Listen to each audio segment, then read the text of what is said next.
We are live, and today I'm joined by Jen from, let's see if I can say this right, Literary Literary Love 123. I don't know why I keep saying literally. And then it got stuck in my head, and I'm looking at it, No. and I'm like, that's not right.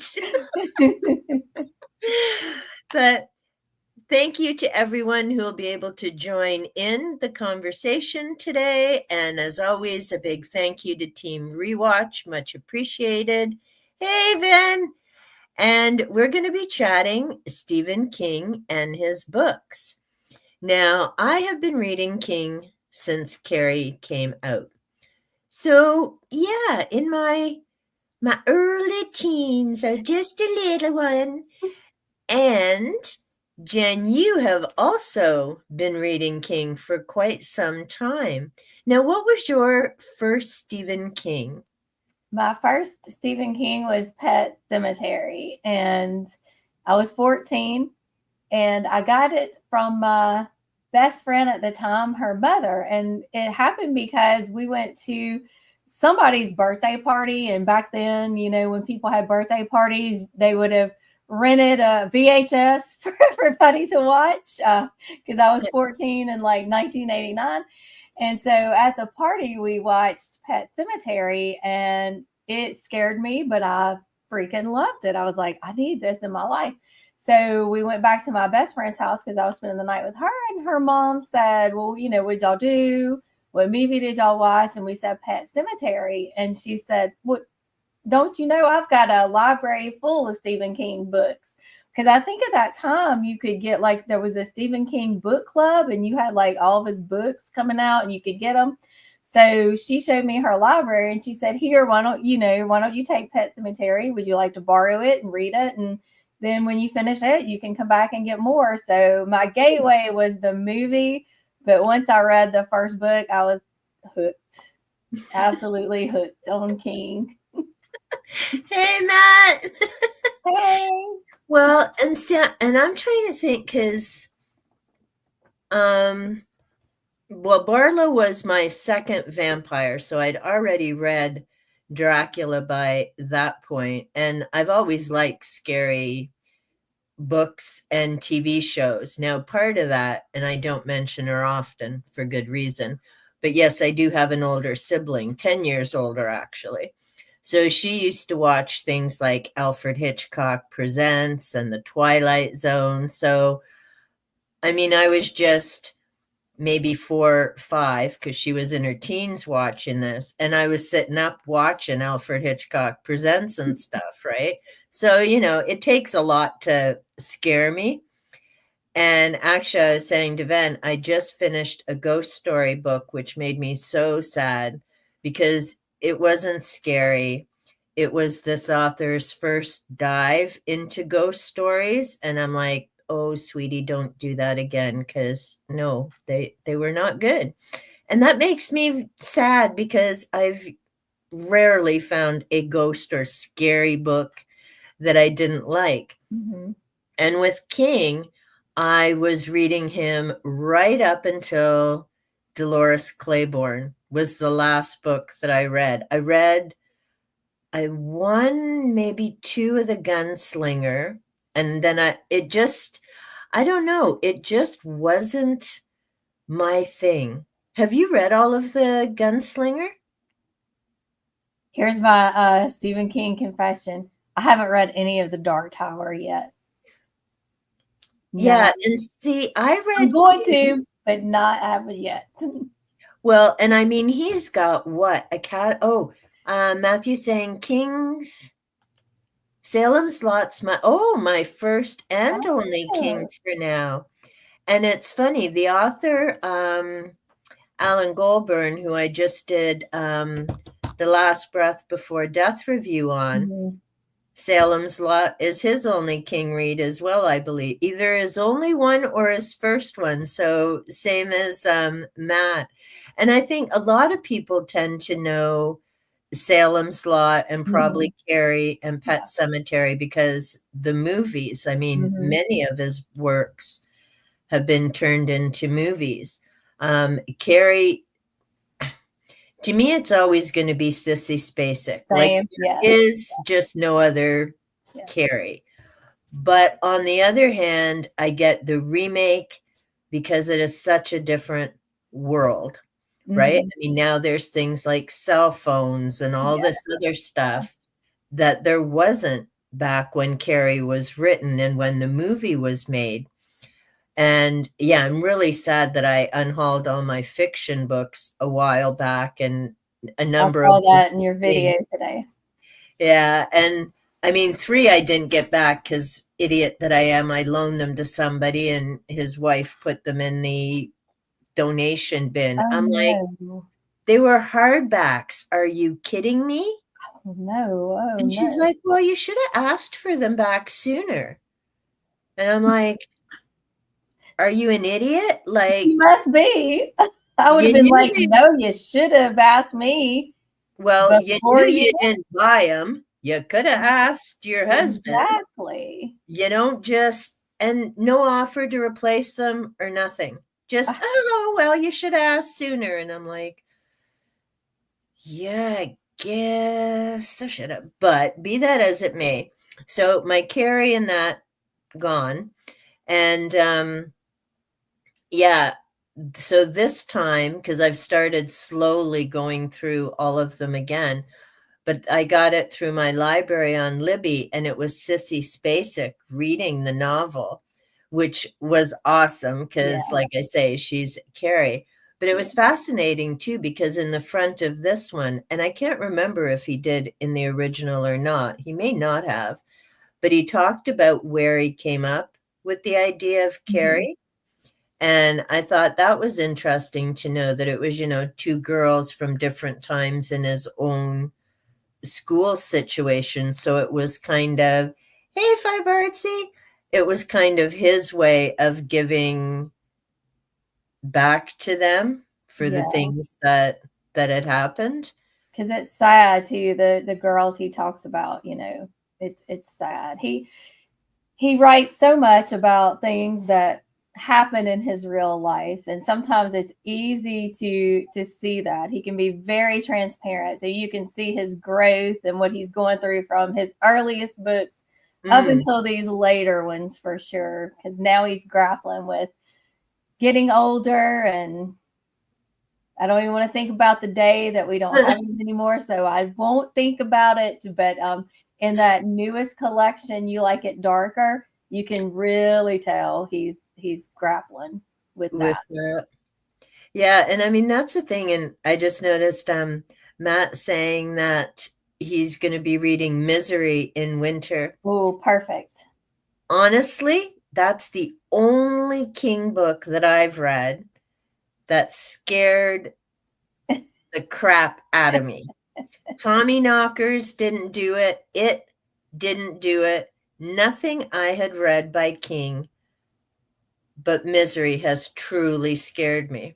And it's because it's humans. Yes.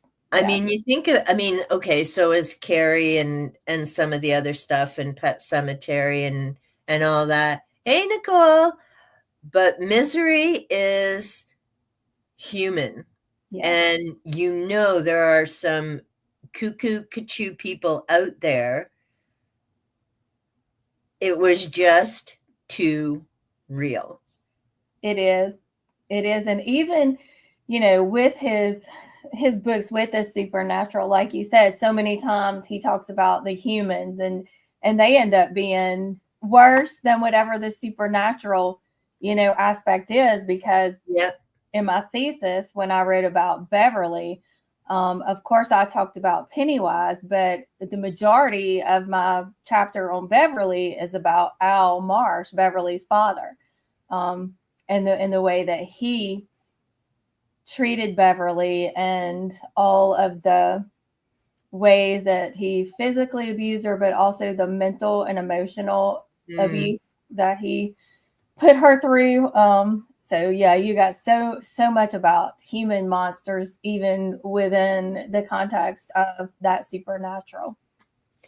Yeah. Well, and actually, and I've just got it here because I've been working on my Friday reading. So in Night Shift, there's a lot of human monsters. Yes. And actually, tomorrow is going to be Battleground. And it's amazing what them little toy soldiers can do. I know that one's so much fun. It is actually, but it's fun because I've already done The Man Who Loved Flowers. Now Mhm. that one is creepy Yeah. to a level of misery of everyone sees this individual and they get a sense of this young man in love and don't even get a glimmer of what's going on behind Yes. the scenes with him.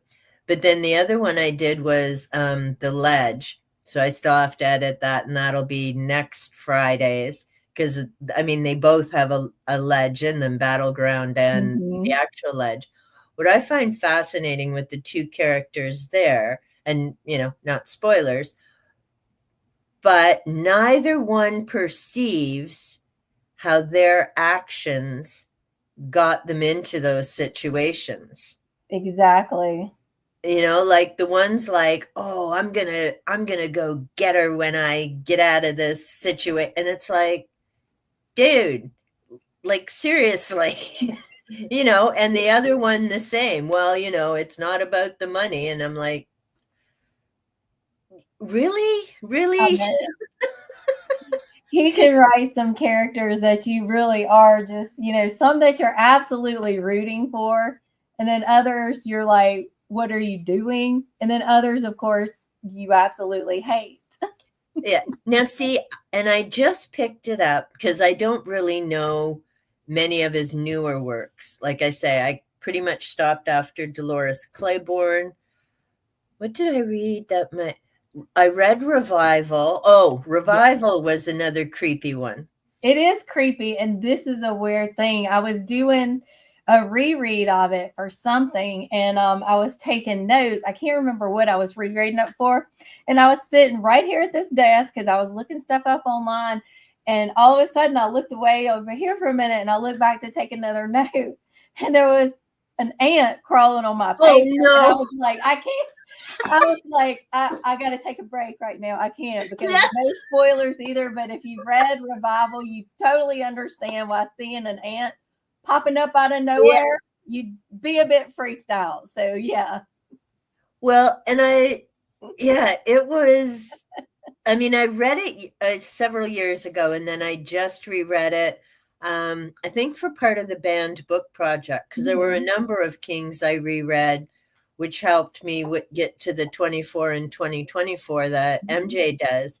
I'm not doing it this year, partly because I enjoyed the project. It made me aware of my own area and so many different things in not just Canada, but the US, the United Kingdom, and the whole issue. But it really pissed me off that most of those people making the complaints haven't read the books. No, they haven't. They And I'm haven't. like, but I'm reading them. And meanwhile, I've got like this crap ton of TBR. Yes. That people who ban books are people who don't read books. That's the bottom line. We're dealing with that a lot around. I mean, everybody is in the United States. I don't know about other, There's some up here. places, but right now, amidst all the other stuff here, we're dealing with the book bans, and I live in Alabama, so if you can imagine the one of the worst states to be in, Oh, it's the one I'm in. hmm. So Well, fictional worlds help me escape. we'll see. And to me, that's why I started reading as a kid.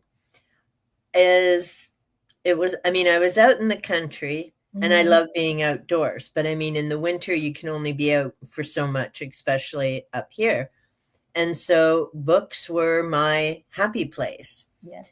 And even though I read, some people are like, but how can horror and ghost stories be a happy place? And it's like, you know what? I can deal with monsters. Yes. Humans can be an issue. Monsters are kind of okay. I find my horror reading to be cathartic, and I can process so much of my experiences through reading about other people who are facing difficult situations. That was something too when I got ready to write my thesis, and my Mm. advisor was asking, I said, I have no idea because it's pretty wide open. You get there, and but for anybody who doesn't know, I have a master's in English, so I had to write a thesis. And so my advisor was like, well, let's talk about your interests. And he said, when you've been writing your papers, what has been the, literary theory you were most interested in? And I said, well, I write through the lens of feminist theory most often. And then he said, what's your favorite genre? And I said, Mm. horror. And so he said, think about why those two things appeal to you: feminist theory and the horror genre. Put those together, and that's going to be your key. So that's what I did. And that's Yeah. why I arrived at four of King's women characters to write about: Carrie, that we've mentioned, Beverly from It, Jessie from Gerald's Game, and Dolores from Dolores Claiborne. So I wrote about those four strong women. Now, see, I haven't read Gerald's Game. Is that one of his relatively newer ones? It is. It came No. out right about the same time as Dolores Claiborne. And you said you have read Dolores Oh, Claiborne, I right? have read. Yep, she was the last one that I read of his. Okay, so you remember this section. If it's been a while, you might not, but there's that Yes. section in the book where she's talking about during the eclipse that she saw another person. She saw a young girl having something Ah, going on with her father that didn't look quite right. So that's Jessie. So they're connected. Dolores ah. and Jessie are in relationship to one another. And Dolores, in Gerald's Game, Jessie sees her because Gerald's Game is written after Jessie is an adult, but she goes back to, in the past, she remembers an instance with her father during that same eclipse. So they are in Ah. conversation with each other during parts of the book. So it's interesting then that I wouldn't have, I think, well, and partly because, and actually, Ven and I were talking about this, talking about this morning with pets in horror stories. Mm-hmm. And King is notorious Yeah. for that. Even, and again, get the element of why they do that, the heartstrings and all of that. I just cannot handle that. Um, and I think because and seeing with Salem's Lot, I think I've intentionally keep forgetting that scene with the dog. Yes. When I start reading it, I know it's not going to go good. And then I block that and focus on Barlow and the town and all the other stuff. Mm-hmm. And I mean, of course, Cujo, and we've talked about that exactly. I've Uh, read the book once. I don't think I can reread Cujo. I mean, the ending is sad. yeah, It ends differently from the movie if you don't know. But the worst part, and this says everything, I guess the worst part to me is what happens to Cujo. yeah. And I mean, I read it years ago, and it's interesting because I mean, I read Old Yeller, I read Cujo, Mm-hmm. and those stories bothered me, partly because growing up on a farm and we had shepherds. So, I mean, I've always been close to animals and I've always trusted them more than anything. Mm-hmm. But the older I get, so now in decade 6, it bothers me more and more.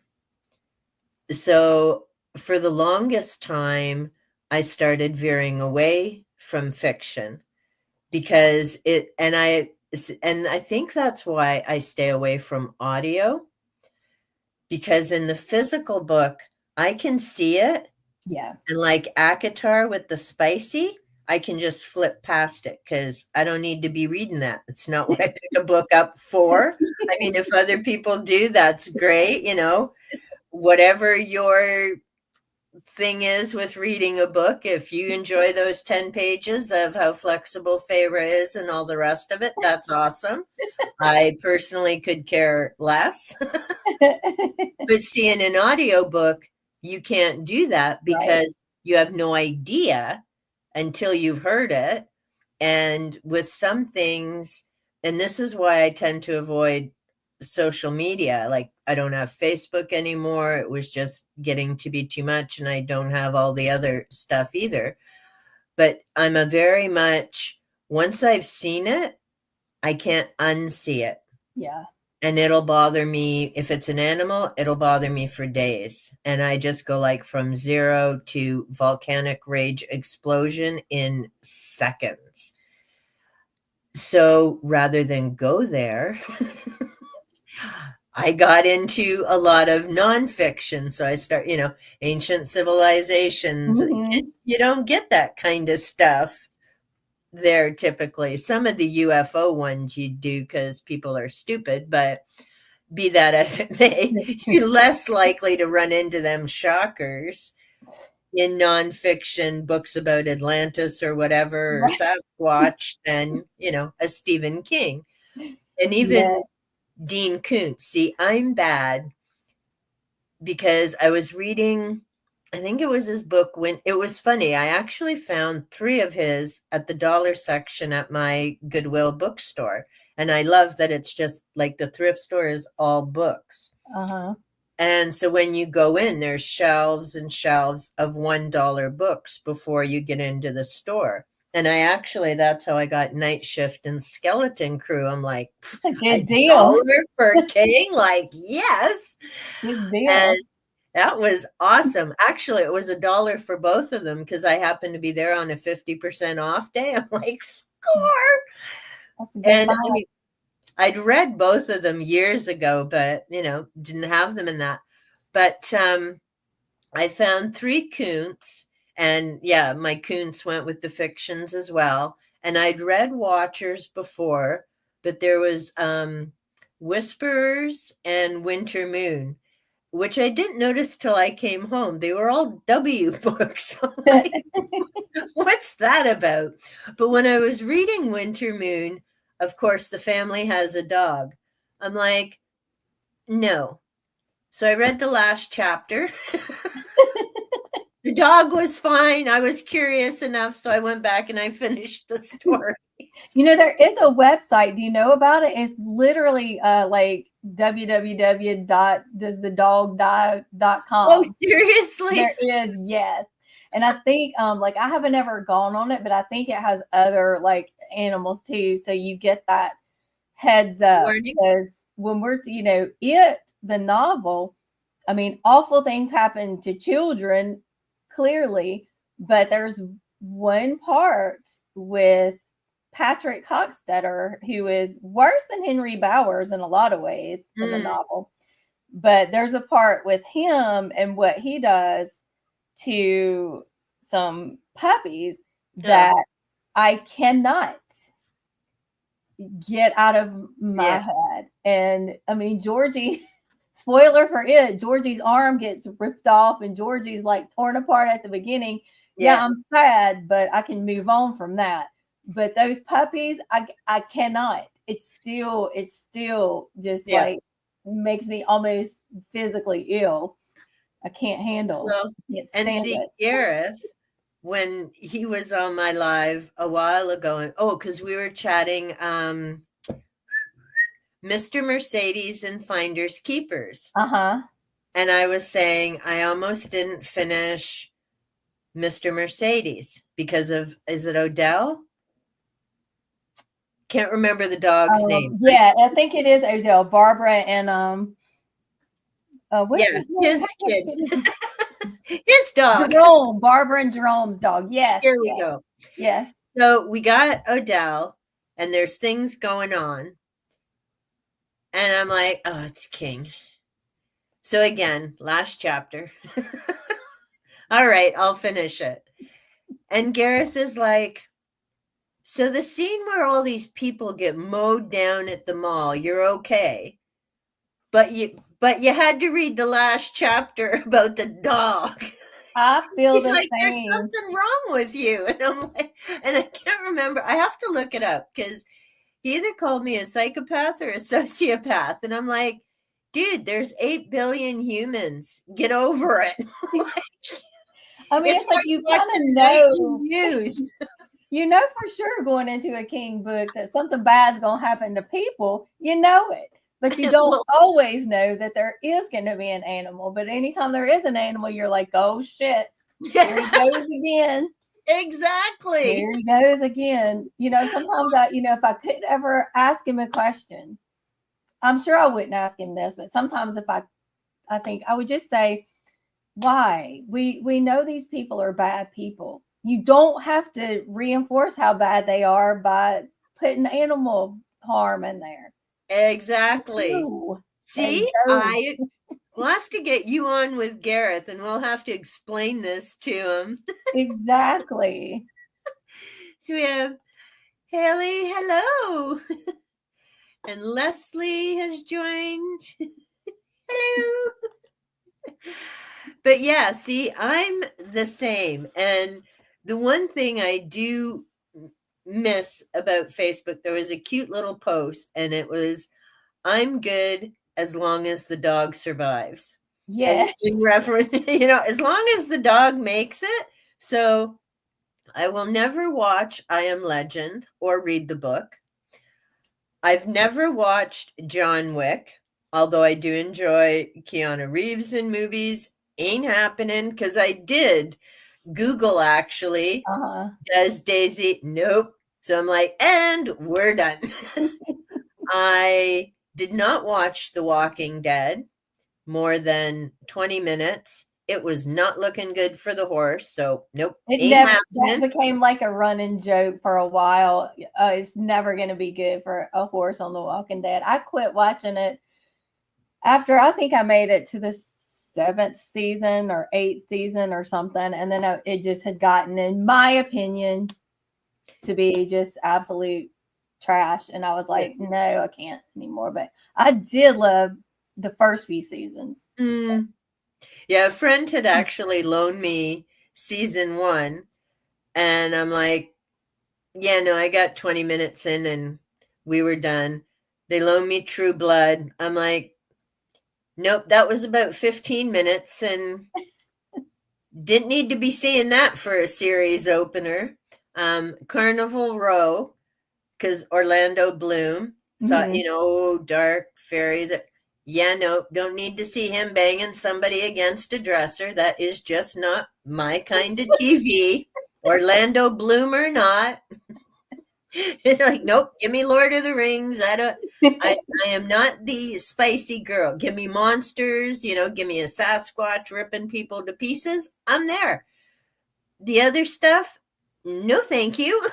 Yeah, my best friend, she wouldn't care if I told you. She's a big like into smut reading, and I have buddy read a couple with her just because I love her, but I'm like I can't do it anymore. It's not that I don't like it. I just don't like I don't get into it in books. I mean, Yeah. I'll watch movies or television shows that have it, and I'm like, that's fine. I don't mind some, well placed smut, but I don't really dive into that too much in my reading. Although a couple of the things I've read with my friend just for fun, and they're so ridiculous. So I don't think. Well, I mean, there may be people who are like getting off reading it, but to me, it was just hilarious because one of them was like, Santa Claus is going to town on me. Oh, Santa. Ravished by the Santa. gingerbread man. So And see, and I mean, there's obviously people who enjoy it, or it yes. wouldn't be, a big look at Sarah J. Maas. I mean, and that first came out 10 years ago. And I don't know if Ben's fallen asleep or not.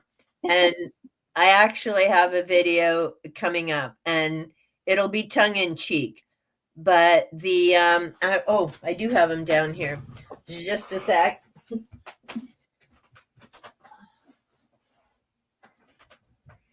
And Nicole may not. I know she said she's working, so she'll be quiet. So my thumbnail is me holding up this. And the title is going to be I Hate BookTube. Because I now own 4 Sarah J. Maas books. I would never have read Sarah J. Maas if not for making fun of Ven and going on about Farah. And I've read the damn series, and he's only finished book 1. And because Nicole and I got into a conversation about Twilight, and I insist vampires do not sparkle, it is wrong. So when I was at the thrift store during my last crazy shop, I'm like, well, if I'm going to talk about Edward, I'm going to have to read Twilight again.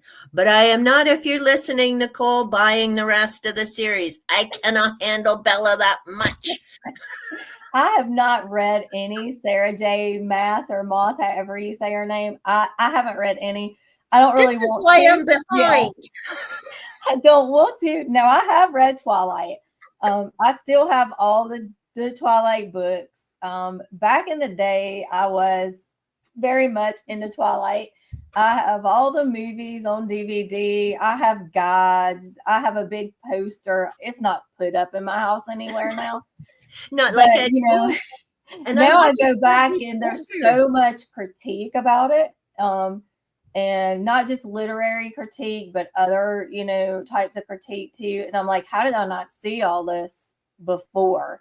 So I'm not a big fan now, but it got me through back in the day, I guess. What can you say? Well, and again, something to read. And I actually ended up reading the first one because I was still working in high schools. Mm-hmm. And of course, the kids were all talking about the Mark series, which is like vampire. It was basically the Hogwarts of vampires, but it was called House of Night, which is the school they went to. But they were just small books versus the big honkers like Harry Potter. And then they were talking. So I ended up reading Harry Potter because of that. I read one of the Twilight, and I'm like, yeah, this ain't no. But it was good because we could have these conversations about no, vampires don't twinkle. No, Klaus is not a nice character in the originals and so that's how I ended up reading it. And now Akatar has become this running joke, and we'll catch up on the comments because Ven is here. But so first, Matt saying, in the book I just finished, dog was being overwhelmed by rats. He survives. Good. I'm glad. Yay. Ellie loves Lord of the Rings. Too much SEX, not interested. And that, Ven's still awake. Trying to make myself feel human. Oh, yeah, because he has to go to work tonight. Ven getting blasted. That's right, vamps don't sparkle. And again, and I mean, here, this ties in with Fourth Wing in that if it got people reading and they enjoy it, I mean, it's like Harry Potter and the rest of it, right? It got a whole group of people reading and talking about books and being excited about different things. Same with Edward and Bella. Again, kids were reading and having discussions about characters, and that's really what the books are about. Fourth Wing, the last one. We'll see. And this is when it comes back to numbers and things as well, right? I don't do numbers 1 to 5 on a book because it's very subjective. Mm-hmm.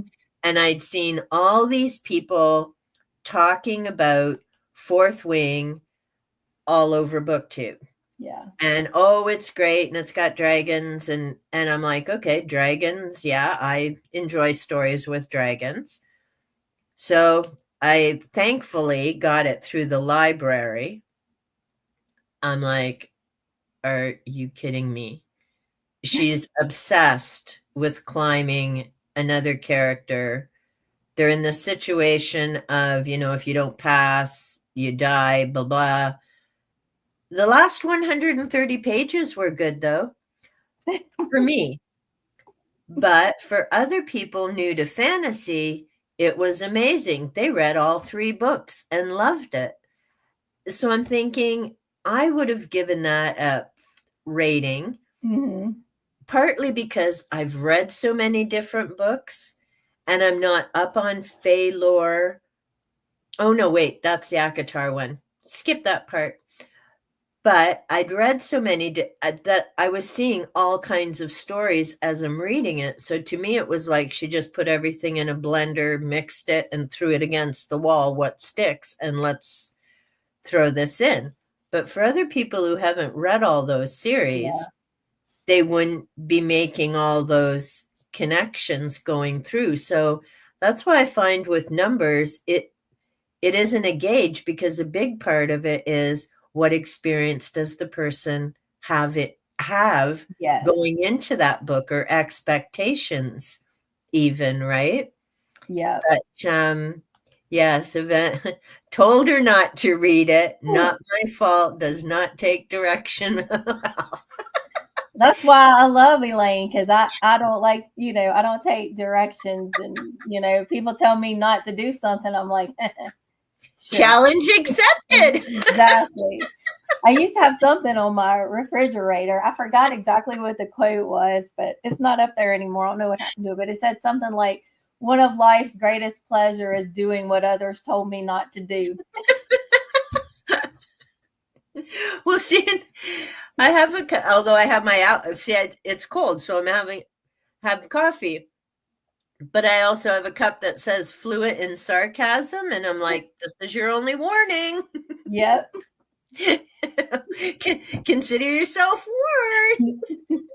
So Haley's saying that her husband read the whole Twilight series in prison.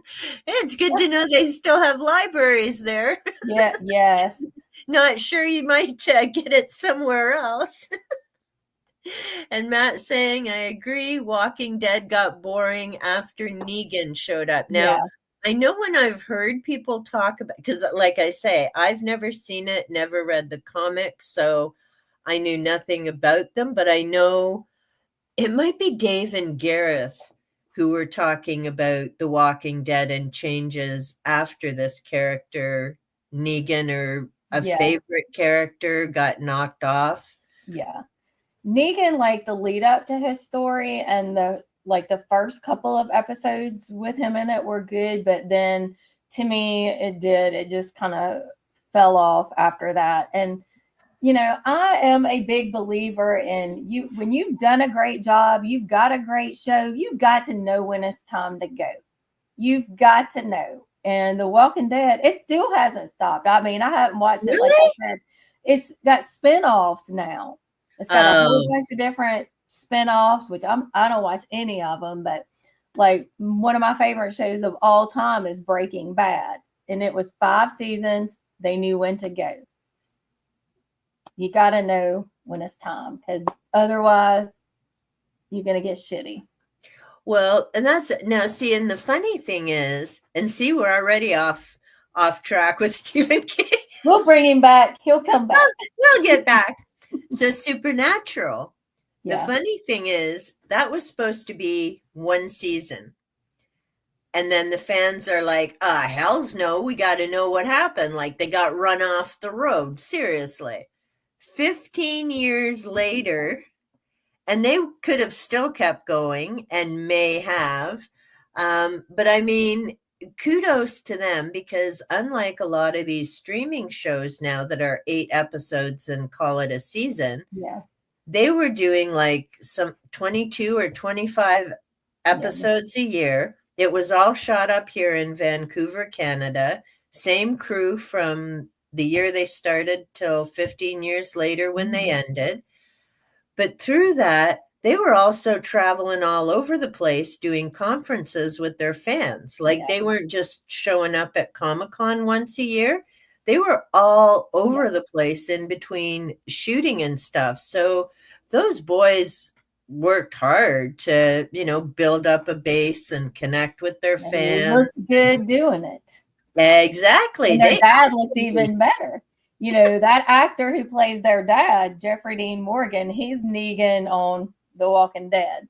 Oh, okay. Yeah. Supernatural, I liked it at first, when Yeah. they kind of did like the monster of the week, because I love folklore.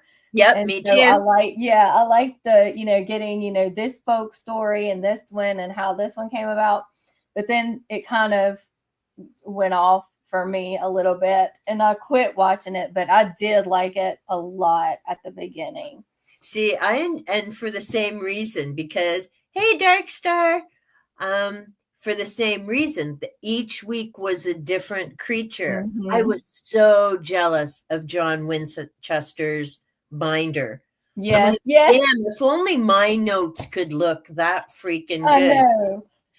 You know, I'll start writing, or I'll have a nice journal, and I'm like, I don't want to write in it because what if I make a mistake? Like, it's so Yeah, stupid. But I kept thinking of, John's journal and the nice pictures and all. yes, I'm like, I need me a journal like that. But yeah, and so for the first few years, it was good because they had the different creatures. They're trying to find, the demon that did their mom dirty and all mm-hmm. that. And then it started getting really silly Yeah, because they find, it took them 3 years to find him. Hey, Lily. And then a few seasons later, they need to take out, oh no, then they had the apocalypse. yeah. And I'm like, where do you go after the apocalypse? And then they had to take out the mother of all, and they knocked her off in a year. Really? Yeah. Really? The mother of all in a year. And it took you 3 years to find some But little yeah. pissy demon. Like, come on. But yes, I have watched it beginning to end at least 3 times because I I had to think catch up. I'm gonna have to fight Lily Eve. She came on. I don't know Lily, but she said, "Hi, King's #1 fan has arrived." Nice. No, I'm There's his going to be a #1 fan. competition. Not saying Seinfeld was huge when they stopped, Yes, yeah, when they yes. stopped making it, I but they loved didn't want it to Seinfeld. run into the ground. And Loved see, Seinfeld. yeah,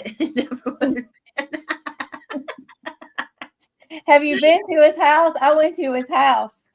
woo! Yeah, Did you have tea? for my birthday trip, a couple of Oh, years that's ago. right. Yeah, I turned 48, and so my husband Tim, so I'll just call him Tim now, so I don't keep going. My husband, Tim and I, he took me to Bangor, Maine, for my birthday, and they actually have SK tours, which has been going for years, and it Oh, takes you on a tour. You get to go in front of the famous, Victorian style mansion. Get your picture. You take your picture in front of that, but the tour also goes to the cemetery that King based Pet Cemetery on, where Gage is buried, and it is the cemetery in the movie too, oh, where wow. Gage is buried, and Lewis. Spoiler alert for Pet Cemetery: Lewis goes and digs up his deceased son. So we got to go there. We got to go to houses that were supposed to be like, this is the house that Bill and Georgie lived in. This is Beverly's house. We got to see the school, the library, the giant Paul Bunyan statue. Oh, We got wow. to go by the Barrens, and Hey, by the Clancy. sewer that King was, walking past when he kind of got the Oh, idea for Pennywise to be in the sewer. It was just like, I was absolutely like a child, just like, oh, oh my well, gosh. We sat yeah, on the no bench by kidding. Thomas Hill standpipe, famous standpipe from it, the same bench that King was supposedly sitting on when he wrote the standpipe scene. So my butt was on the bench where King's butt had been. A lot of other butts, but I don't care. So it was just, it was amazing. Like I said, I can't believe I'm actually here. I'm actually in this place. That's awesome. Hey, Dark Violet, thanks for hitting the like. Appreciated.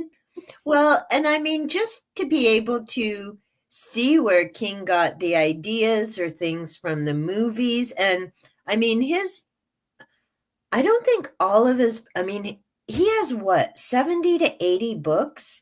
Yeah, novels, and then he's got all the short Short story stories. collection and stuff. Yeah. And I think does all of it take place in Maine?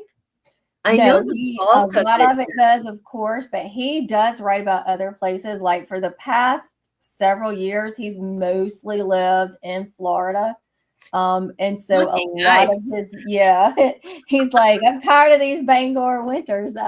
So a lot of his books are taking place in Florida, like Oh. Doomadgee, and then in his newest collection, You Like It Darker, there are several stories that take place in Florida. So, Oh, okay. See, I just got Doomadgee for $1, mhm. but I don't really know much about it. I think it would be a good summer read. You've read it? It's been a little while, but yes. Is it safe? It's the only thing I always wonder with King. I You cannot just don't know. remember. I I'll cannot have to remember. I'll have to go. It'll be a while before I get to it because I still have The Shining. I've been wanting to reread that for ages, and I actually found it at my thrift store. And I love my thrift store because even the honkin' King books are $4.50 for a paperback, $5 for hardcover. So I got Four Past Midnight for $5, Uh-huh. and there's a couple, and they're downstairs. So I'm trying to think. But yeah, I got The Shining for $4.50 and The Stand, which is way bigger than I remember it. Well, is some of it you might have gotten, he added some back in because he'd had to cut it for, I guess, the first time it was published. So there is more to one edition than the other. Why? It was big before. I'm like, oh my But goodness. King can always make his book a little bit bigger. Apparently so. Now, Constance has also read Doomadgee. She enjoyed it. I haven't really heard much about it. Yeah. And I read Elevation last year, which is probably the closest thing to a short book King has. It was just a teeny one, but of course it was banned because I don't know where in Florida he lives, but I know there's one county, there's something like 77 books just of his that are banned. And Elevation was one of them. I'm like, why? It's a story about people making connections, communication, and preparing for when you're leaving this life. It's an amazing They story. Because the people hadn't read it, like we were talking about. They don't read it. Well, They might just see the name Stephen King.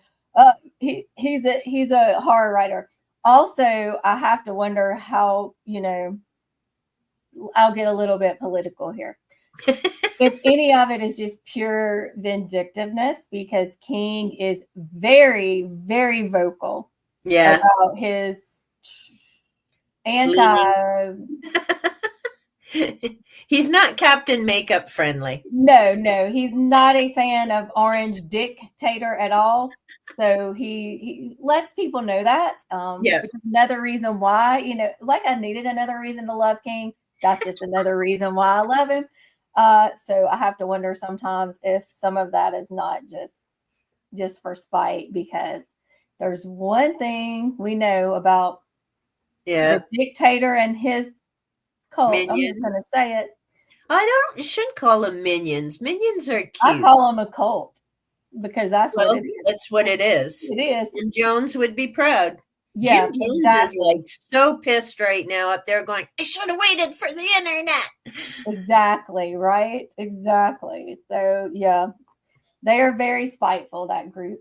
Well, and that's it. And now, so yeah, there's a ton of his stuff on it. Sarah J. Mass, is another one, and I think a lot of that has to do with the spice. But I mean, again, if it's not your thing, then don't Right. read it. But it doesn't mean that other people aren't going to enjoy it. And I mean, Exactly. I've said this before too. Like I think I did my thing on Fourth Wing. Sometimes it's like, did I do that video? Maybe I didn't. I think I did. And I mean, it wasn't my favorite read, and I've made no bones about why, but my video is not hours long. It was just, it wasn't my read. Here's why. The 130 pages were good. But, I'm not going to say, so you shouldn't read it because Right. I thought it was a Exactly. waste of time, Yes. because it wasn't. There were things to the story of value. It just wasn't my enjoyable read. I've seen someone else do a 5-hour rant video and people watched it. And I'm like, 5 hours, I can get me a good chunk of reading done in that time Yes. instead of listening to someone tear somebody else's work apart. Like, It probably has a whole lot of views though, because a lot of oh, times those, tons, yeah, yeah, tons. Oh, now Constance can't remember what happened. Some search result. Oh, animal death. Others do not. None mention cruelty or torture. Okay, well, Duma's gonna be waiting, and I'll pick somebody else's brain, or I'll skim and go to the last chapter and go, yeah, no, I'm done. our www, does the dog die? That's right. What Get. did King do this time? I know sometimes because I've read so many of his books, it's like I can't remember which ones have animals that Yep. something happens to them unless it's very distinctive, like in it, or obviously Cujo, Yep. which I do love the novel Cujo. And I think, one of the reasons why it hits so hard with Cujo the Yeah. dog is because you get a point of view from Cujo. And Yeah. when I tell that to people who haven't read the book or haven't read King, they think, "Oh, that sounds so silly." And it, on the surface, yeah, it could be silly, it could be cheesy, but King makes it work. I mean, Yeah. he makes it work. So when you are in Cujo's head and Cujo's confused about why he's angry, he doesn't understand what's happening, and he Yeah. just wants to be a good boy. And I like go through a box of Kleenex, Yeah. I'm just like, I can't. But see, Poor and Cujo. even with that, think of people who are dealing with mental illness. But unlike Cujo, they could voice or Yeah. speak what's going on. Some don't, and that's when things really go off the rails. And sometimes they don't understand they're going off the rails, Right. right? Because so that book speaks to so many different things. Because Duke, his king was battling, he was in the throes of addiction when he wrote Cujo. And, right. it's been said that he says he does not even remember writing it. And So it's possible. It's possible. Now, I agree with Dark Star. Tommy Knockers made me mad. I've actually seen Tommy Knockers. It is one, like Cujo, I will not reread because I remember exactly what happens in that one. It is not good for the little poochie.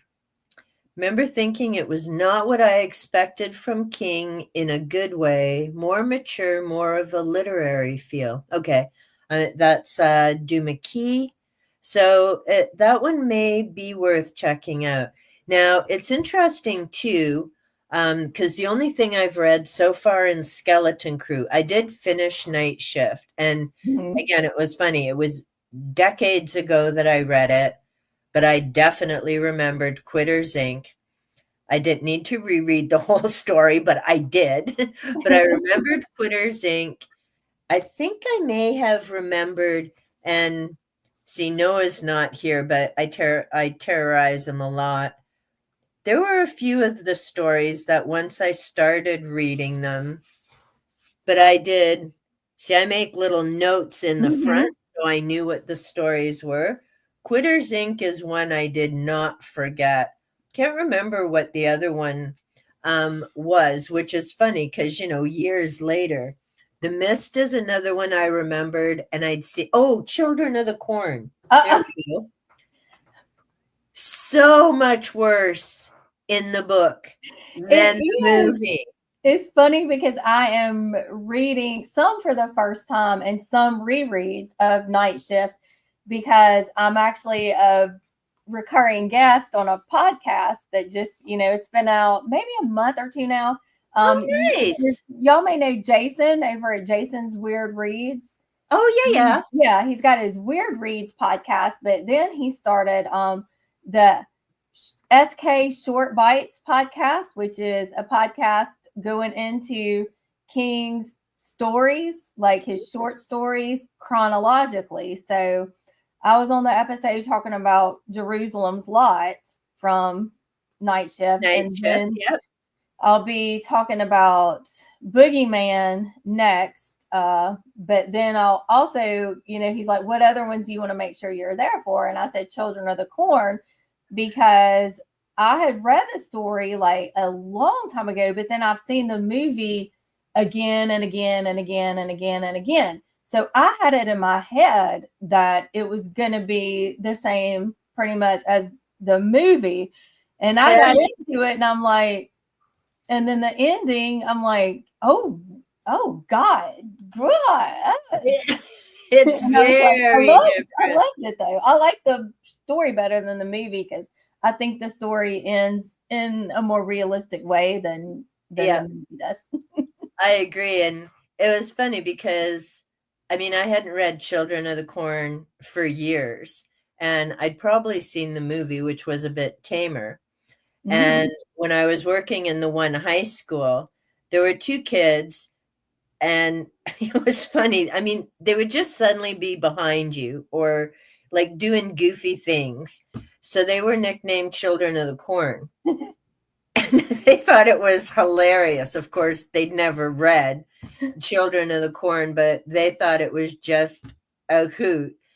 And yeah, then I read the story, and I was telling someone else that, and they're like, "How bad were these kids?" And I'm like, "They weren't. It was just they're suddenly behind you, and you're like, geez, what'd you like teleport through the brick wall or what?" It's I think I would change my teacher position if I had Isaac and Malachi, which I teach, but it's online virtual classes. So, I'm not, in person with these kids, but oh, yeah, they would be scary boo for sure. I mean, I had some interesting students, let's just say in person, but nothing quite as dark as Malachi.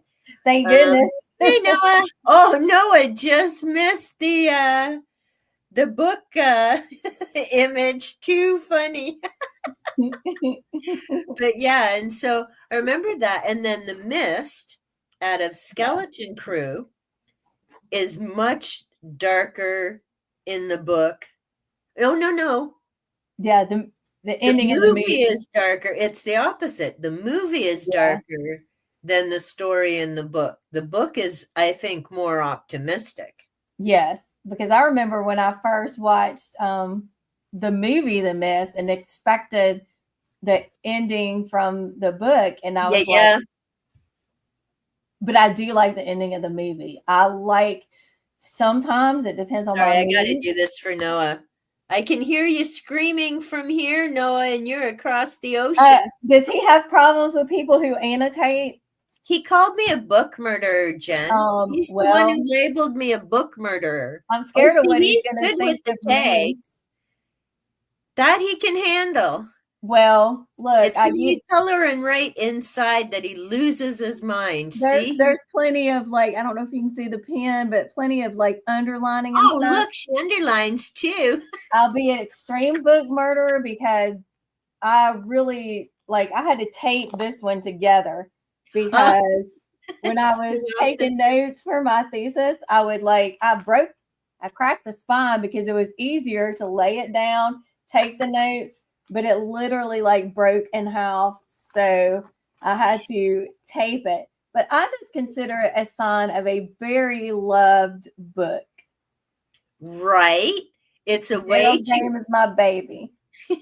it's a way to interact the book murder spreading the spine. It's how you know I've read a book, especially well, because then um, Noah's part of the group were rereading The Wheel of Time. I Mm-hmm. mean, those spines are all mushed, but part of it is because the way it was printed, you have to like Noah bless him will go like, and I'm like, yeah, no, so I can see both pages. And Mm-hmm. some of them, it's wild because you can barely see the difference between one and two. And I'm like, if you're a struggling reader, do not buy the Tor mass paperbacks. Get the audio version. It will be a lot less frustrating because even if you use a ruler or a finger reading, it's just, but it's not every book. So Yeah. I don't know what happened with that, but yeah, to me, if you see the spine snapped or there's highlighting and there's writing, you've interacted with that material. And actually, I'd had an author ask me about reading another book of theirs, and they were going to send me an e-copy, bless them. It was 700 some pages. I'm like, I can't do that as an ebook. I just no, I won't remember things. I need a book in hand for something that size that I can annotate and quickly fact check to do my notes before I do a review. I would never survive that as an ebook. And I mean, again, it's different for different people. But for me, if I've got the book in hand and I can write in it, or I'm like, oh, yeah, what happened? I can quickly find it in a book. It would take me forever to scroll through 700, you know, pages because if it wasn't something I had made note of before to go back and fact check that, no, I'd lose my mind. So I will eventually once I can get the book physically, but I've been shopping just a little too much lately. So it's I going to feel be a that. little bit. So I have Yeah, to read all the books. I do read ebooks. I read more physical like books in my hands like this than ebooks. But I mean, I do have a Kindle and I am trying to use it more. And there is like the highlight and note option, so I'll use it. But still, it's still not the same. I mean, I'm Gen X. We had pencil, paper, pens, notebooks, all that stuff, and there's just something still so just comforting to me about having it. But just so Noah will know, I just Oh, want Noah to know. he's letting Milo out, so he Hold up. should be I'll back. wait till he comes back, but I'll show him like a book that I would never write in, never break. There are certain books that are like the holy grail. So Noah, when you come back, you gotta let us know.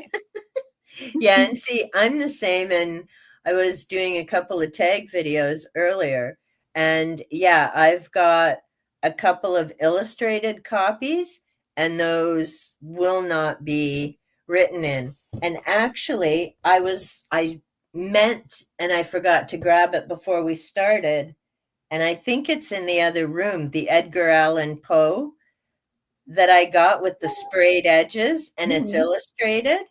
And yeah, if I could afford to send you a copy, I'd have scooped up two copies because it was only $20. I'm like, oh, and see, so yeah, it's your fault that I went on the second shop. See, I'm like Ven, always find someone else to blame for your bad habits. You can blame me for Poe. I'm But a I hoe for Poe. had, but I had seen that book when I had went several weeks ago because I thought I haven't been there to Indigo in over a year. I'll look around. Their discount section up here is always amazing. I found like so many cool Oracle decks and books I Mhm. wouldn't have found otherwise. It's where I found my Caring Tree for $10, not $45 like their website. I'm like, seriously? But So I was looking around and there was Poe. And I'm like, oh, I've got two big copies I have yet to read, like two collections Mm-hmm. of him. So I put it back. And then I found all my other fun finds. And then I kept thinking about it and thinking about it. And I'm like, oh, it had $20. Pretty sprayed edges. So the other weekend we went back and I was just going in to get Poe. Mm-hmm. It's all I was looking for. So I walk in the door and there's a huge Sarah J. Maas display because 10th anniversary, and you could buy it. The more you bought, the more you save. So 3 books, you get 30% off. I'm now doing this group read in September of ACOTAR because once was not enough. And it's insane, the wait list at the library. But I also wanted to annotate because there are a lot of layers to these stories. Mm-hmm. So I'm like, well, I may as well scoop them puppies up because who knows when the library will have them, even though, it's way in September. So I pick them up. And then I made my way to the discount section, which was in the back, and I found Poe. So I grabbed him because that's why I went. And then I turned to the side, and there are all these pretty shiny covers. So I've got a sprayed edges of Gothic horror, and I've got a Lovecraft that's all shiny Mm-hmm. green. And I'm like, oh, I got to get out of here. And they had a Star Trek tarot deck, and I'm like, next generation. Okay, I can pass on that. I picked it up both times I was there. And so, yeah, I ended up not just with Poe, but I mean, now I've got the ACOTAR books, which, like I said, I'm going to have that I hate booktube thumbnail, but it's not going to be a rant video. It's going to be, I wouldn't have read these Mm-hmm. if not. It's sort of like my thank you 150 unsubs video. People were expecting it was going to be a rant, and it's like, no, it's these are not the people who are interested in watching my content anyways. There's millions of channels out there, and my perspective and focus is the people who are here who let me know they're enjoying the content, whether it's, in the comment section. I still haven't figured out how to get more comments, but that may come in time. But at least, you've got views and all of that. That's where the priority needs to be, not stressing about, oh, why did that person leave? Who knows? Maybe they've got 300 subscriptions and you're the one who had to go. Like, unless somebody tells you, you're not going to know. And trying to figure out the analytics and all that's just a hop and a skip to crazy town. And I'm Yes, not it that is. far, so Yes, exactly. why go boom? And I'm just chuckling here. Dark Star has such beautiful books. So if you haven't checked out Dark Star's channel, and she I am does gonna wear that gorgeous hat, I gotta check out Dark Star. definitely. She has the most amazing books with the beautiful sprayed edges. They're just gorgeous. And yeah, and also be sure to check each other's channels out if you haven't done so. But yeah, Dark Star does some really great reviews and comments and summaries. Okay, Dark Star, I'm coming your way. And check out also, and Matt, I was going to put your video in my community post for your reaction to the video of people with disabilities and sharing. That was an amazing video. Yes, it was. didn't King write Misery in response to how fans treated Mm-hmm. Eyes of the Dragon? Yes. Didn't like him venturing into other genres, so he felt trapped by his number one Yes, because fans. he was trying to write a little, differently, a little outside of horror, and that's, some people reacted in that way towards him. So it was about, fandom and about how certain parts of fandom can be. Yeah, that see now I hadn't read Eyes of the Dragon either, so I think I was not so keen on as soon as a King book came out anymore. I think I remember Misery and Tommyknockers. It was time to read other genres. Dark Star, like a magpie, but for sprayed edges. Go to the bookshop, like, ooh, a piece of candy. Now, Dark Understand Star that. would have loved Indigo, not my last visit, but the visit before. They had this huge display.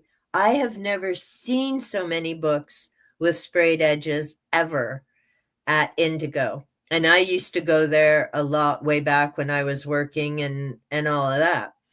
But it was a massive, massive table with so many beautiful sprayed edges books. They had a special edition Dune, Mhm. anniversary edition, gorgeous, $60. Nope, that's my thrift store Yeah. 20 some odd book. And I still have to read Dune, and I've had the paperback. I bought a box set with 3, and it's still waiting for me to read it. So I'm like, nope, can't do that one. But yeah, and I didn't see them when I went this last time. So I don't know if it was just a promotion or they wanted to push Sarah's book, so the sprayed edges were where I didn't venture because I'm like, yeah, no, I've got the Sarah J. Maas ones. I'll go get Poe. Oh, look at all the pretty discount books. I got to get out of here. And I did. I'm a sucker for a beautiful book. It's like special editions. I don't know if Noah's back, but I would never ever write in this one. This is my 50th Yeah. anniversary edition of Carrie. And of course, I had the paperback version of Carrie, but when this came out last year, I said, okay, well, I have to get it. And it's even got like the red pages here. Nice. And commentary from Stephen King at the beginning and an introduction by Margaret Atwood. So that was another thing that said, okay, yeah, I got to get this because I need to see what Miss Atwood has to say. Yeah. And I mean, that's an amazing copy. I'm It's so pretty. there you go. Hoping they do more like Carrie. So Yeah. pretty, yeah. Yeah. And it is. I mean, and I mean that really is a collector's item. I mean, there's books to annotate in, and then there's Yes. collector's But books. yeah. So Salem like Lot will be 50. It's 50 this year, just like I do. I turned 50 this year, and so does Salem's Lot. there you go. So it might come out special edition, of which I'd have to get it. And then next year in 2026, The Shining?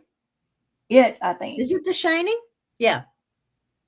With The Shining, yeah, The Shining, did The Shining come out the same year it did? Or no? I know The Shining came before it. I know his first 3 is like Carrie, Salem's Lot, and then The Shining. Yeah. So The Shining should be turning 50. So whatever special editions of King are coming out, like, I got to have them. Yeah. Well, see, and have you read Dr. Sleep? I have not read Doctor Sleep. I've seen the movie, the Mike Okay. Flanagan adaptation, which was really good. And a lot of people say, and I can agree with this. Like, I haven't read the book Doctor Sleep, but of course I've seen Stanley Kubrick's The Shining, and Yeah. I've read The Shining.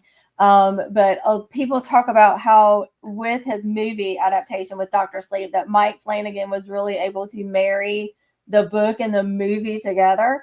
And I think he did. I think he did a really great job of taking the elements from the book that Kubrick chose to ignore in the movie, but also giving that nod to Kubrick too, and kind of blending the two together. So, have you read the Doctor Sleep novel? I haven't. And I read The Shining years ago, Yeah, saw the movie and loved it. I mean, Jack Nicholson just plays a great crazy person. he does. Um, but it's been a long time since I've read the book, so I couldn't really tell you the differences between the book and the movie, Kubrick's. It's quite a few. But then I've heard that Doctor Sleep is a continuation of the little boy as an adult. Yeah. But that's all I know of it. So I was thinking I wanted to, and see again, that's why I would have read The Shining, but no, I was reading ACOTAR through January. Actually, I think I knocked, yeah, January, I read 3 of the books because I read, and no, I'm not doing this because you just got back, Fen. It's just where the conversation's going. I read ACOTAR in December because, again, it was one of the banned books, so that got me closer. Then in January, I ended up reading the next 2, the chunkers. Then there's a little novella, which is the only one I still need to get. And then Silver Flames just came in the library last month, so there was another 700 pages. So that was the other. I would have read The Shining, but all these other chunker books kept coming through the library because initially that's where I read all of them. And when the hold comes in for the books, you kind of have to grab those because it's another 2-month wait. And so I've been thinking I want to read The Shining first just to remember what that story is of the Stanley Hotel. I remember certain parts of it. And then read Doctor Sleep, which I think the library has, so I can probably get it through the library and then just kind of do them back to back while one story's still fresh in my mind. Yeah, I was thinking of doing a reread of The Shining this coming winter, so maybe we can pair up and reread The Shining and then read Doctor Sleep, since neither one of us have read the novel yet. There we go. Then I can take The Shining out of my basket. Yeah, we can do that winter read. And we'll do it in the winter. So that takes, because I'm looking, I've got my beefcake sticker right up here. Eventually I'll get my things up to date, but I did the beefcake tag. And I've got my books. I've read 1 and it's now May. I'm like, geez Louise. Now 2 of them I knew I would not finish. One is the Bible. And having just finally started that, I think it was last week. Yeah, that's not going to happen. I got to chapter 5 of Genesis and it's like, oh yeah, I remember these arguments in Catholic school and my teacher going, just go with it. No, it doesn't make sense. 2 people, all these other people. And who did Cain marry? If, like, was that his sister? Where are we going with this? And it just got ugly. Really. I understand. I've read the Bible through a couple of times. I am a former, this is my quick little story. I was raised in fundamental evangelicalism. When I became an adult, I converted to Catholicism. For the past 5-6 years, I am atheist. Even though my kids say there's not a real atheist, you don't know for sure, you're an agnostic, which they're all my kids are atheists / agnostics, except my youngest, who she's severely disabled both mentally and physically, so she would have no concept of any of it. But I wouldn't care probably to read the Bible again. But I have read it. Well, and to me, It's because of the Da Vinci Code and the spiral, and there's so many references to all Mhm. the other books that come up with the Da Vinci Yeah, Code.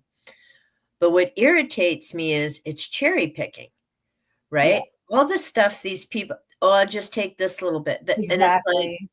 no, Yes, you need to read the whole chapter and verse to figure out what they're cherry picking to make their exactly. point. So Yes. that's why I was gonna, and I still It is. may, Yeah, it just isn't gonna be a I'll do every week kind of thing. And I yeah. have other books to explain the different parts and the stories. Um, and then the other book that I knew I wouldn't finish this year is a honker by Hans Holzer, and it's ghost stories. Mhm. Now, the funny thing is that sucker is like literally this thick and huge, but it's only 500, it's less than 600 pages, but it's a massive book with Yeah. lots of pictures and things. But Da Vinci Code is on here. See, now so is Dune. So now I can mark that off till the fall. And then there's four others. Now, Drawing Down the Moon, I actually need to start this month because that's part of my huge pagan project. Because I Mhm. figured if I'm going to read the Bible, I may as well read the other Yeah. side of the belief systems, right? And I mean, I've been reading pagan books for 25 or more years. And so it's just a lot of them will be rereads, but many of them will be new. So I need to get on track with that.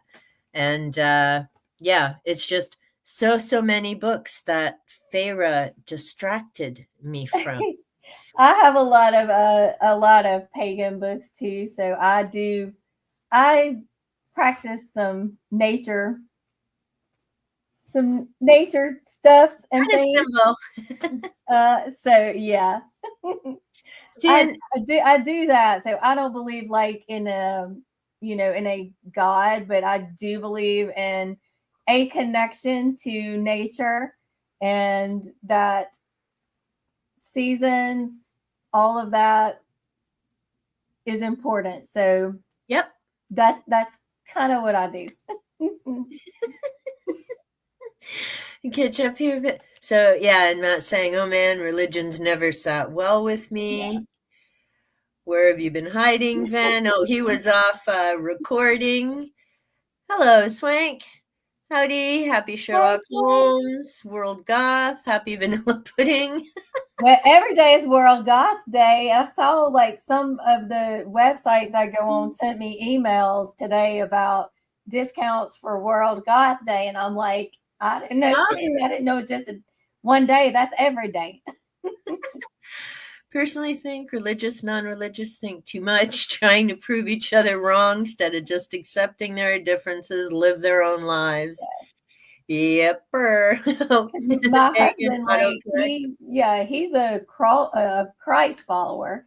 That's what he would consider himself because the word Christian has kind of become, its own kind Yep. of thing. So my husband follows the teachings of Jesus, but I don't, he doesn't try to make me do that anymore. And I don't try to make him not do that.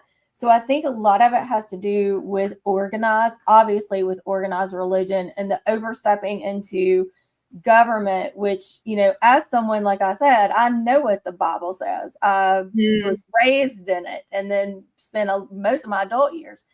So just because I'm an atheist now doesn't mean I don't know. And these laws and these people that are running the government in this country where I'm living, they are not in any shape, form, or fashion whatsoever like the Jesus of the Bible. They are nothing like that man, nothing like him. And they just use, like you said, cherry picking all these things just to try to oppress Mhm. other people and to be cruel, which is so far opposite of what the teachings of Jesus are.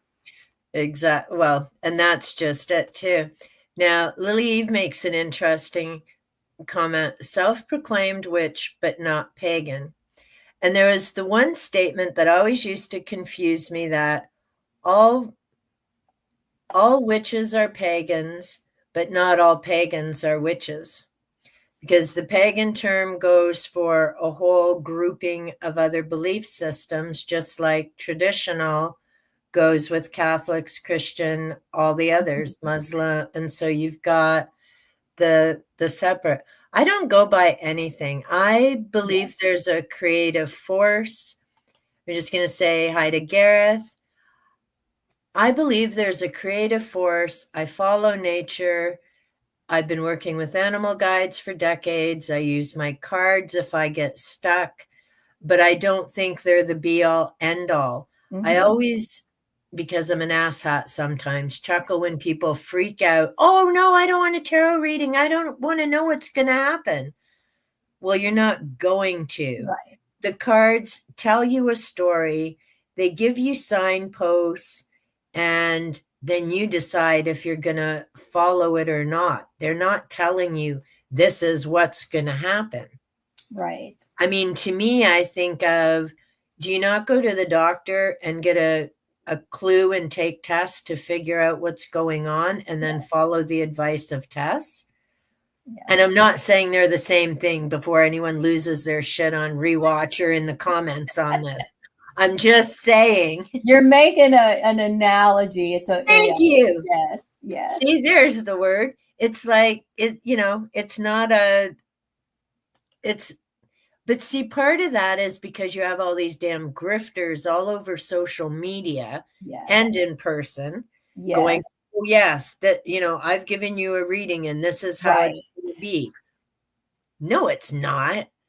Like, and people who charge hundreds and hundreds of dollars, I'm like, really? Yeah. How do you know that, my grandma's going to show up at 2 o'clock on this date because Right. that's the appointment? Like, we're not going to go down that road. I'm going to find my happy place. Yes. Yes. Oh, stupid editing software. Poor Ven's run into Oh, thing. Said hi, Gareth. Love Darkstar. True Andrew. editing is just the bane of my existence. I wanted to bulk record several videos yesterday. Yep. I recorded one because I wanted to go ahead and edit and upload it. And I need to just, when I say bulk record, get it in my head. That just means record, then go back and edit. But Yeah. I'm like, nope, finished filming. Now I have to edit. Then I have to upload, schedule it to come out. So I only did one video yesterday. So I'm going to learn as a YouTuber of just a little over a year. Well, I guess about a year and a half now. You would think that I would learn these things by now, but I still haven't gotten there. Hey, I'm just past year 3 in April, and there's still, I mean, it was just a while ago I learned about scheduling, which is why for the first year, because there were days I'm just like, I'm not feeling it. Mm-hmm. I just can't do it. And until I got iMovies, it was like, I don't think I'm going to keep doing this because I can't handle video editor. That just drives me wonky. The try and figure out a few seconds, and iMovies is so much easier. And I don't do like uber fancy schmancy stuff, but I listen to my videos at least twice before they go up. So thankfully they're not hours and hours long. But I always, because I want to be sure I'm saying what I want to say, that the volume's good, that, Mm-hmm. all of that stuff, that, I'm not looking off in space, because that happens. Like the one I just put up, oh, my red hair totally distracted me. I'm like, oh, for God's sake. Like, what the hell am I doing?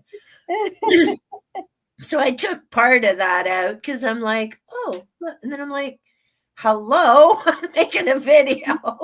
So I know I don't I know can how. do the same. Or I'm like, sometimes I'll start, rambling, and I'll be like, just blah blah blah, and then I'm like, then I start talking to myself before I stop the record. Like, what the hell are you talking about? Nobody knows what you're talking about. What are you doing? Then I have to, stop it, take it off, It's ridiculous.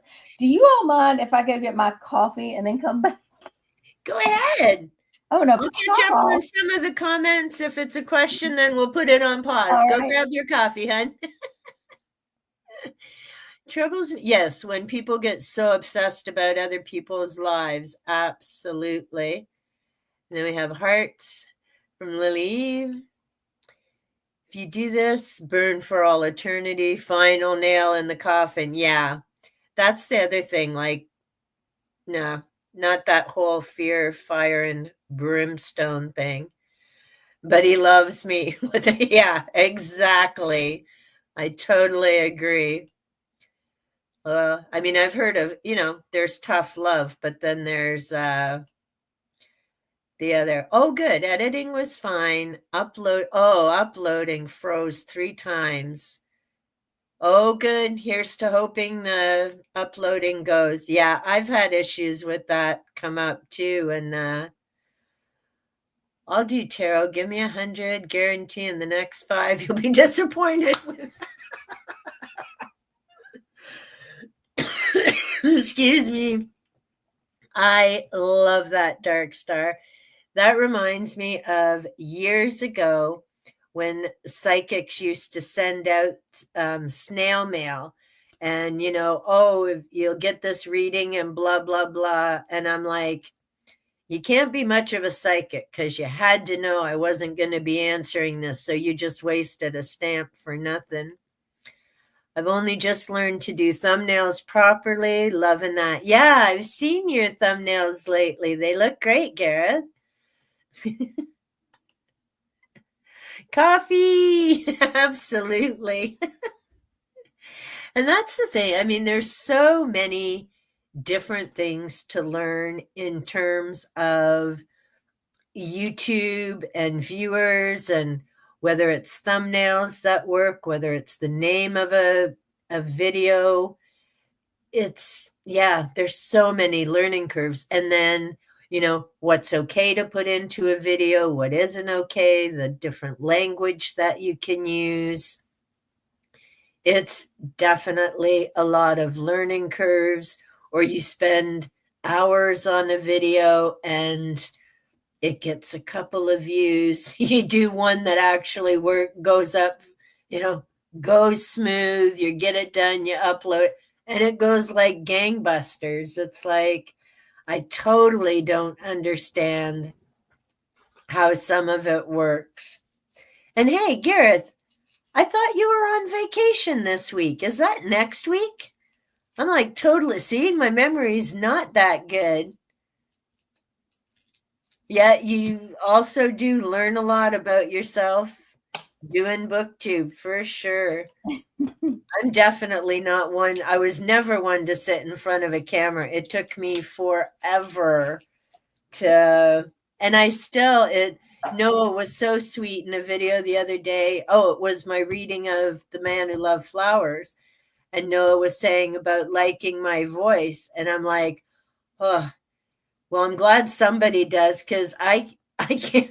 I hear my own videos. I'm like, I have like the tiniest nerdy voice I ever. love your voice. It's so calming and soothing. You have one of those that I could just listen to, like if I'm feeling stressed out. Like the video Aw. that I watched of yours today, where you were talking about your spring cleaning and you were talking about your animal Yes. guides.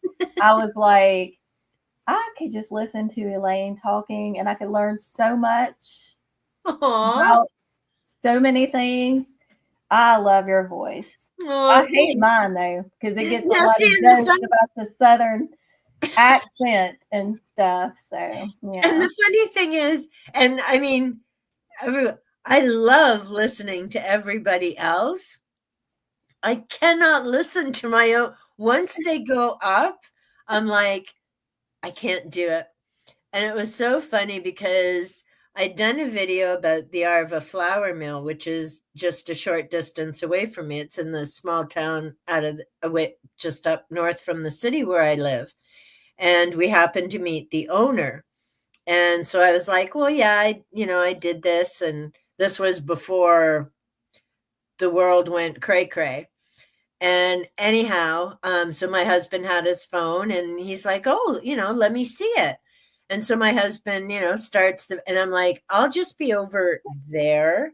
Cause I'm like, oh, what if he doesn't like it and I sound like me? And he's like, oh, that's so great. And then he gave us a tour of the mill and let me take pictures. And it was awesome. So, I'm grateful other people are good with my voice, but I love your voice. oh, thanks. Yeah, see, I can listen to and I love all the different accents and things. That's so cool listening to people all over. So, yeah, that's awesome. And so next week is when Gareth takes his great adventure. But they do have a live tonight. So 6 I p.m. also love Gareth's voice. I love his accent. Yeah. I'm like, oh, yep, there's Gareth. Yeah. And we have Ven from Manchester. And I Ven like and your Noah. voice, Ben. I hate see, he doesn't like his, and yet We're again, so harsh on ourselves. well, and I think part of it's because it sounds so different to us, right? Because our ears are here and we hear something entirely somewhat different Yes. than the way other people experience the sound waves. But yeah, we are, because I know even sometimes I look and I'm like, oh God, my hair is in the wrong spot, or, just faffing around. Thing that I've learned throughout life is that I'm not here to tell you what to like or Right. dislike, just trying to get through this life liking what I like. Yes. Exactly. Never listen back to my audio, just cross my fingers and okay, I hope you meaning hope and not grope then, because that would be wrong. I still find it so weird to edit, listen to myself, especially when I get annoyed and Dark Star is also British. The most beautiful, beautiful Ah, voice. So, but see, again, we all do it, right? I'm glad other people like to listen to me, but I get very animated too. Like I don't have my mic up right now, but when I'm recording my videos, I have my mic and I'll be doing my hands. I'll hit the mic and I'm like, I'm so sorry I hit the mic, but I am very much a talking with my hands kind of person. And sometimes I hit stuff, or sometimes I'll just be talking to just in regular conversation, like with Tim, and I'll just be animated. I'll be passionate about something, yeah, and he's like, "Are you angry?" I mean, sometimes I am angry. I mean, I get angry, but yeah. sometimes I'm just passionate about something. I'm like, "No, I'm just passionate." See, and I do the same, and the hands get going and stuff. Mm-hmm. Sometimes I have a mic. And here's the crazy thing: if I'm recording, because I'm a nerd, on my laptop, which is Microsoft, then I have to wear my little mic thing. Mm-hmm. And it's okay because it, sits up here and my hands are still going like crazy. If I'm recording on my iMac, then I don't need one. To do the live stream on my laptop, I don't need a mic. Everyone can hear me fine. Mm-hmm. So what does the mic do when I use the camera and record? It's the same mic. I don't know. It's crazy. Like I would, possibly have one, but right now, like the laptop I have, it only has two, places to plug in stuff. So I have to use my webcam because, well, not my attachable cam, because the Yeah. one built into my computer is not very good.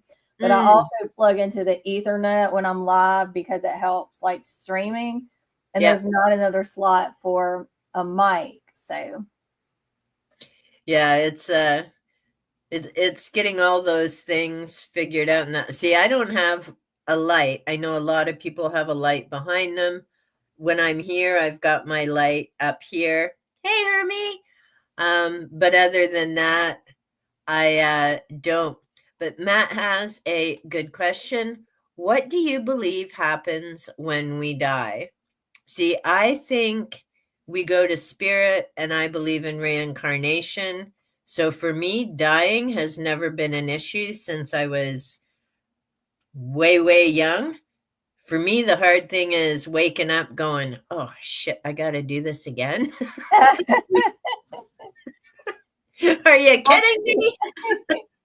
Now, as I believe that when we die, that we're just that's just it, and our body, depending on what you have done with your body. Like I want to be cremated, but I just think that we'll just go back into earth. Just our remains or whatever. I don't think I'll come back in any kind of form, but I don't know for sure. It could be reincarnation. Which if it is, I hope I get a good assignment next time. Well, I was just, and it's funny is I was looking for books. See, I'm so far behind on things. I need me a secretary or something. I need someone to read my books so I can make my videos. No, I'd rather read them myself. Hey, I'll do that for you. But I've been meaning to make this video for a couple of years now. And of course, because I've faffed around and read everything else, now I got to read them again. But the one book is Paranormality: Why We Believe the Impossible. And this is basically proof that the paranormal is not real. It's just stuff in our head. Keep that in mind. The Afterlife Frequency: the scientific proof of spiritual contact and how that awareness will change your life. I love it. So we have two authors with their scientific proof and experiments. 100% the paranormal is not real, and 100% proof it is. I love that. And you know how we're going to find out? On that last day. Exactly. But I love that you've got those two opposing perspectives, because that's what critical readers do.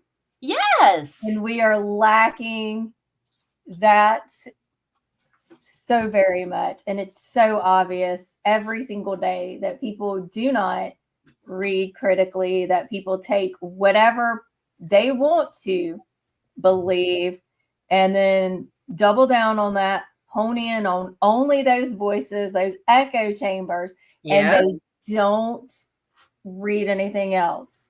Which I'm not saying we should read everything that people, put out online, but you know what I'm saying? Like the books you have where you've got people, backing their claims up with evidence that they have found, but you read it yourself and you make your own decision.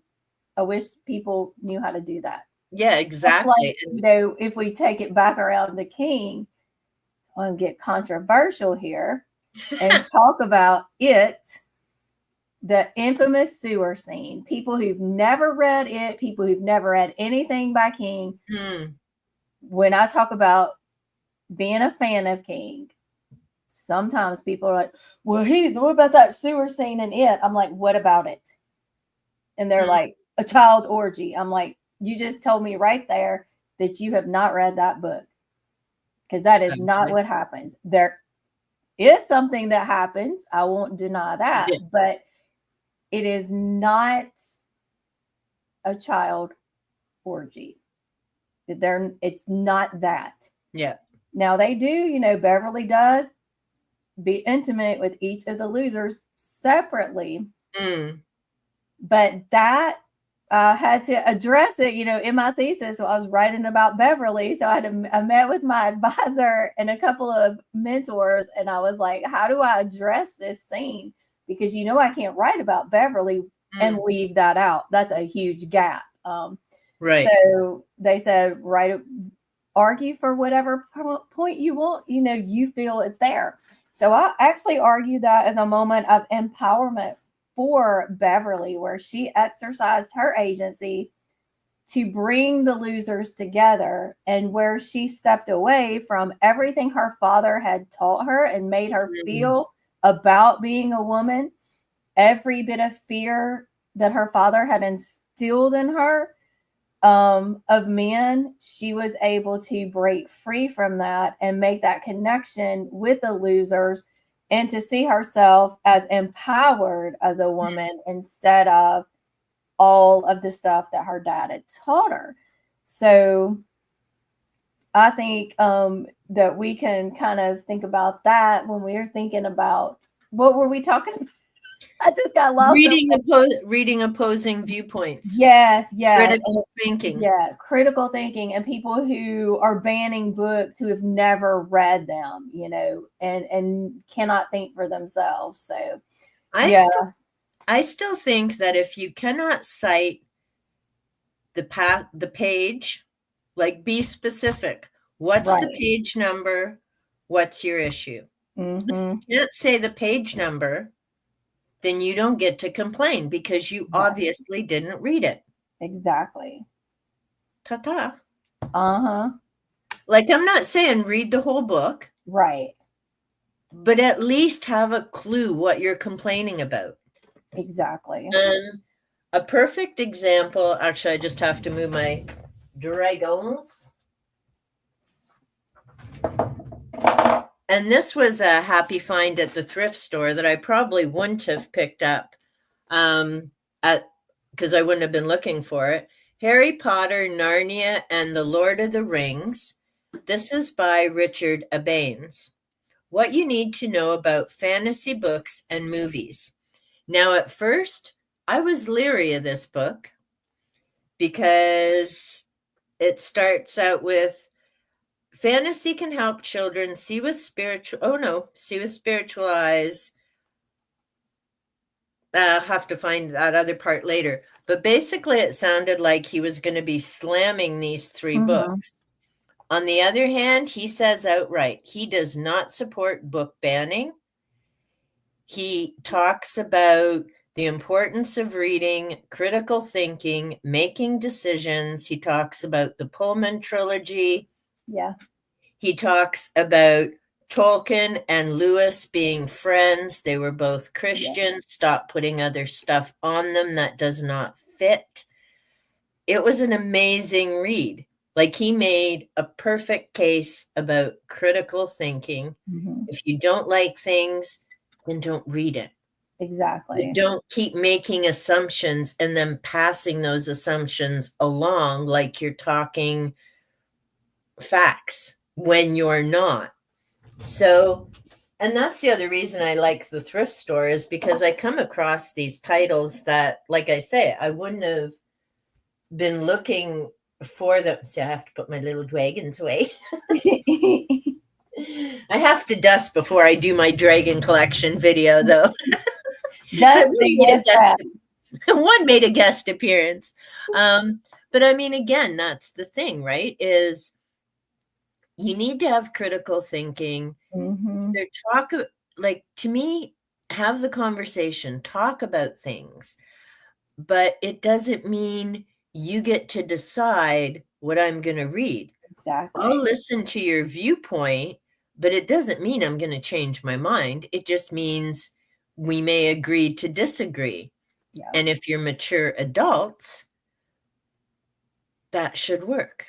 Unless it involves animals. And I just realized Gareth's here. So Gareth, Jen says same as me, king and the animals, like dude's gotta chillax. We'll catch it. So yeah, I don't like, and see, Gareth, you have such an amazing voice. Such an amazing voice. Very much a nature lover. Feel as if we return everything we borrowed from nature. That's right. Leave it as good or better than, which is why my yard is an insane jungle, and my Monday video will be catching up because I haven't been able to get out with the cold and the rain. So now my weeds are like yay high. No, I needed to clear that area. But it's okay because, love your voice. Oh, thanks. Poor Ven's wiped out. Needs to get some sleep. Hey, Hermie. Oh, yes. And Hermie is the other Akatar. But I can't blame Hermie, but I know she enjoyed the series Ben is still on book 1, and we have this ongoing joke because I know he despises Farah, and she really is not a character I respect or admire. But he also dislikes The Alchemist by Paulo Coelho. And I've said to Ven, because it keeps coming up in our different videos and things, these two, Sarah J. Maas and Coelho, owe us some damn royalty checks because the number of times we've mentioned those folks is insane. People saying hi. Now, there was something you were talking about, Jen. Gareth agrees with. Oh, it might have been about Beverly, I think.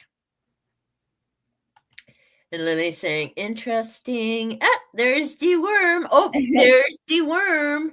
Don't forget to left tap, like button, stay hydrated. And Yeah. Noah, I don't know if you saw Jen's copy of Carrie. Very beautiful. No annotating. No, never, never. This one is Even like not to be handled too often. see, even book murders have their limits. Exactly. Gonna get ready for overnight. Take care, Van. Have a good evening, Ben. Hope it passes fast. Yeah, he's got a long shift coming up. Never believed in ghosts. I do, however, believe that people see things, especially in the dark. See, I do believe in them because there was a lot of weird stuff in the house where I grew up and stuff that even my dad couldn't explain with the lights in my room. And I don't know how many times we changed the light bulbs. Checked the wiring, all of it. My room was the only one that the lights would do weird shit. If I'd known Morse code, I might have figured things out. And the reason I don't think it was electrical, well, I know it wasn't electrical. That's a big part of why my whole paranormal search started is what in crikey is this?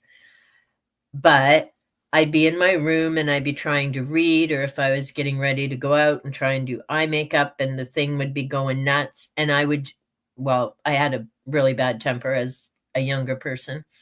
And I just be, stop it. Like, you're pissing me off. And it would. That's not wiring. Wiring would keep going. It would not just stop. See, I don't like with ghosts. I don't know that I can't. I would not 100% say that I don't believe in them because there are people I trust, like you, who've had certain experiences, and I would never discount their experiences of people I trust. And then I also think about even if I don't believe in like actual ghosts, yep, I do believe in energy, and like if something bad has happened in a place, I just think that there could be some sort of, I don't know exactly what, but like something left there. Energy. Yeah. Yep. And I think about like, even in books, like The Haunting of Hill House by Shirley Jackson, when I still need to read that. That's so good. And thinking about what she talks about, in the opening, which is probably the best opening of any book ever, but she talks about all the, Hill House, like whatever walks there, walks alone. But this idea about a place being bad. And I think about like the Overlook Hotel in The Shining. The place isn't bad. And then there was something else, even with like Salem's Lot, because Jerusalem's Lot, the short story in Night Shift, is like a prequel. It happens years before the events of Salem's Lot, but it's that same place. And it's like this recurring horrible thing that happens, or even in It, because Pennywise comes back every, 20, 30 something years. You'd think I would know exactly, but numbers in my head these days. But you've read so many books in that too. That concept though, that this evil is at this place because these perpetual bad things happen. So it just makes you think, what could be going on at certain places. And I've listened to a podcast, and I can't remember which one it is right now because I'll listen to a lot of those, but it's one of people that I trust. They don't usually just make stuff up or whatever, but they were talking about going to um, the site where the Battle of Gettysburg took place. And Yeah, they a were lot of talking people. about hearing stuff, like screaming. And no, it was like early in the morning. No, they weren't doing any sort of reenactments, but they were hearing like soldiers and stuff. And so I would never discount someone's experience with that. My husband 100% believes in ghosts because he gets kind of pulled into watching all the horror with me. He Mm. was not a horror fan until we started dating, and he realized that there was probably no way he was going to be able to stay with me if he didn't watch it sometimes. So he's kind of an old pro now, but there are still times we'll be watching one and I'll just be like, all, and he's like, and he will scream out loud sometimes when he gets scared. He will, he's only done it in the movie theater once. But at home, I mean, he is constantly just screaming at stuff. But the movie that made him scream in the movie theater was the first Conjuring. So if you've ever Um, seen The Conjuring, when Lorraine is down, like when she kind of falls and she's down in that lower part of the house, like I don't know if it's a basement or exactly what, but mm. he screamed like 3 times back, pretty much back to back, and I was like, See, I haven't seen any of the Conjuring movies, but I do remember when Amityville was the big thing, mm-hmm, and Jay Anson's book came out, and of course I read that. And then a bunch of us, we were in our teens, we went in small town, so our little dinky movie theater. mm-hmm. And so we were, all sitting in a little group and watching this movie. And there's a part where a cat jumps out, and the group of us in the first part were just covered in popcorn as one of our friends lost her mind, and "Wah!" And the popcorn was like everywhere. We're like, seriously. Yeah, she just totally lost it. But yeah, I mean, there are so many great movies in that out there too. Now, I'm not sure. I'm jealous, Jen. That's so cool. Now, it could be your book. Do you remember what? It was probably the Carrie book because I showed it again. And Gareth saying, agreeing with Jen on the afterlife. Okay, there we go. Rereading Carrie on my Nook, 60 Ooh, pages left. Nice. yes, or, or lack of exactly. it. Love Carrie. I Yeah, do, she was I do my too. hero in high school. I wanted those powers, let me tell you, instead of that stupid flashing light in my room. Remember to hydrate. See, awesome. Take your Yep, meds, change out laundry. go potty. Go potty is I did important. that real quick too while I was waiting on my coffee was ready, but I have an at home frother steamer because I work from home. I have Yeah, a mug warmer over here on my desk, keeping my coffee warm because I'm like, if I'm nice. working from home, I need all these comforts. But yeah, while the frother steamer was frothing up my creamer, I went to go potty real quick on my break too. There you go. Now, Lily Eve also is a believer, many experiences. And yeah, and I mean, again, and here's one thing that really irked me because I came from a small town, and being raised Roman Catholic, there were certain things you just did not chat about with your family. Yeah. Just saying. Even though my dad knew I was reading all these books, it's like, fine, just don't, talk to people about what you're reading, dear. And so I was the oddball in the high school and whatnot. And then I came to the city and college, and I thought, well, it's a city, and getting introduced and in classes and that, and you had to do those stupid icebreaker Oh yeah. activities, and idiot that I am mentioned about an interest in the paranormal, and let's just say that didn't go well with some people. I would have And wanted to be your best friend then. yeah, that would have been awesome. And this person, it just, I don't know, blew what few peanuts or sawdust they had between their ears. So then they decided that, well, I must be a witch if I was reading this stuff, which I was not. Oh, which I was not. Odds, but Hey, I I see what you wasn't. And I had just been reading about ghosts and things. It was just, I was curious and I wanted answers about back home. Not that I told them that part. Geez, they thought I was weird enough reading about ghosts and stuff. So this individual, and I don't think he was, stable to begin with. The one day, it had been a long day. I just wanted to get my stuff and go home. But no, he decides to grab my lock and he's prancing around the hallway. And I'm like, dude, not the day. Just give me my lock. And I'm like, look, you little snot, either give me my lock or I will hex you like Yes. you will never forget. And the lock came flying across the hall. I caught it, and then no one saw him for 3 days. I'm like, shit. If anything happens to that dumbass, the last thing people heard, and I'm like, They wouldn't mess with you then. well, no, but thank goodness he was just a dingle, but he stayed the hell away from me after that. Never pissed me off at the end of a school day again. But I'm like, all right, note to self, you might not want to do that more than once. Hey, you know what? Some people need to be hacked. My coffee mug actually, I don't know if you can read it, it says Oh, the patriarchy. Speaking of hexing. that one's awesome. And I don't blame him. That one's so scary. Oh, the conjuring.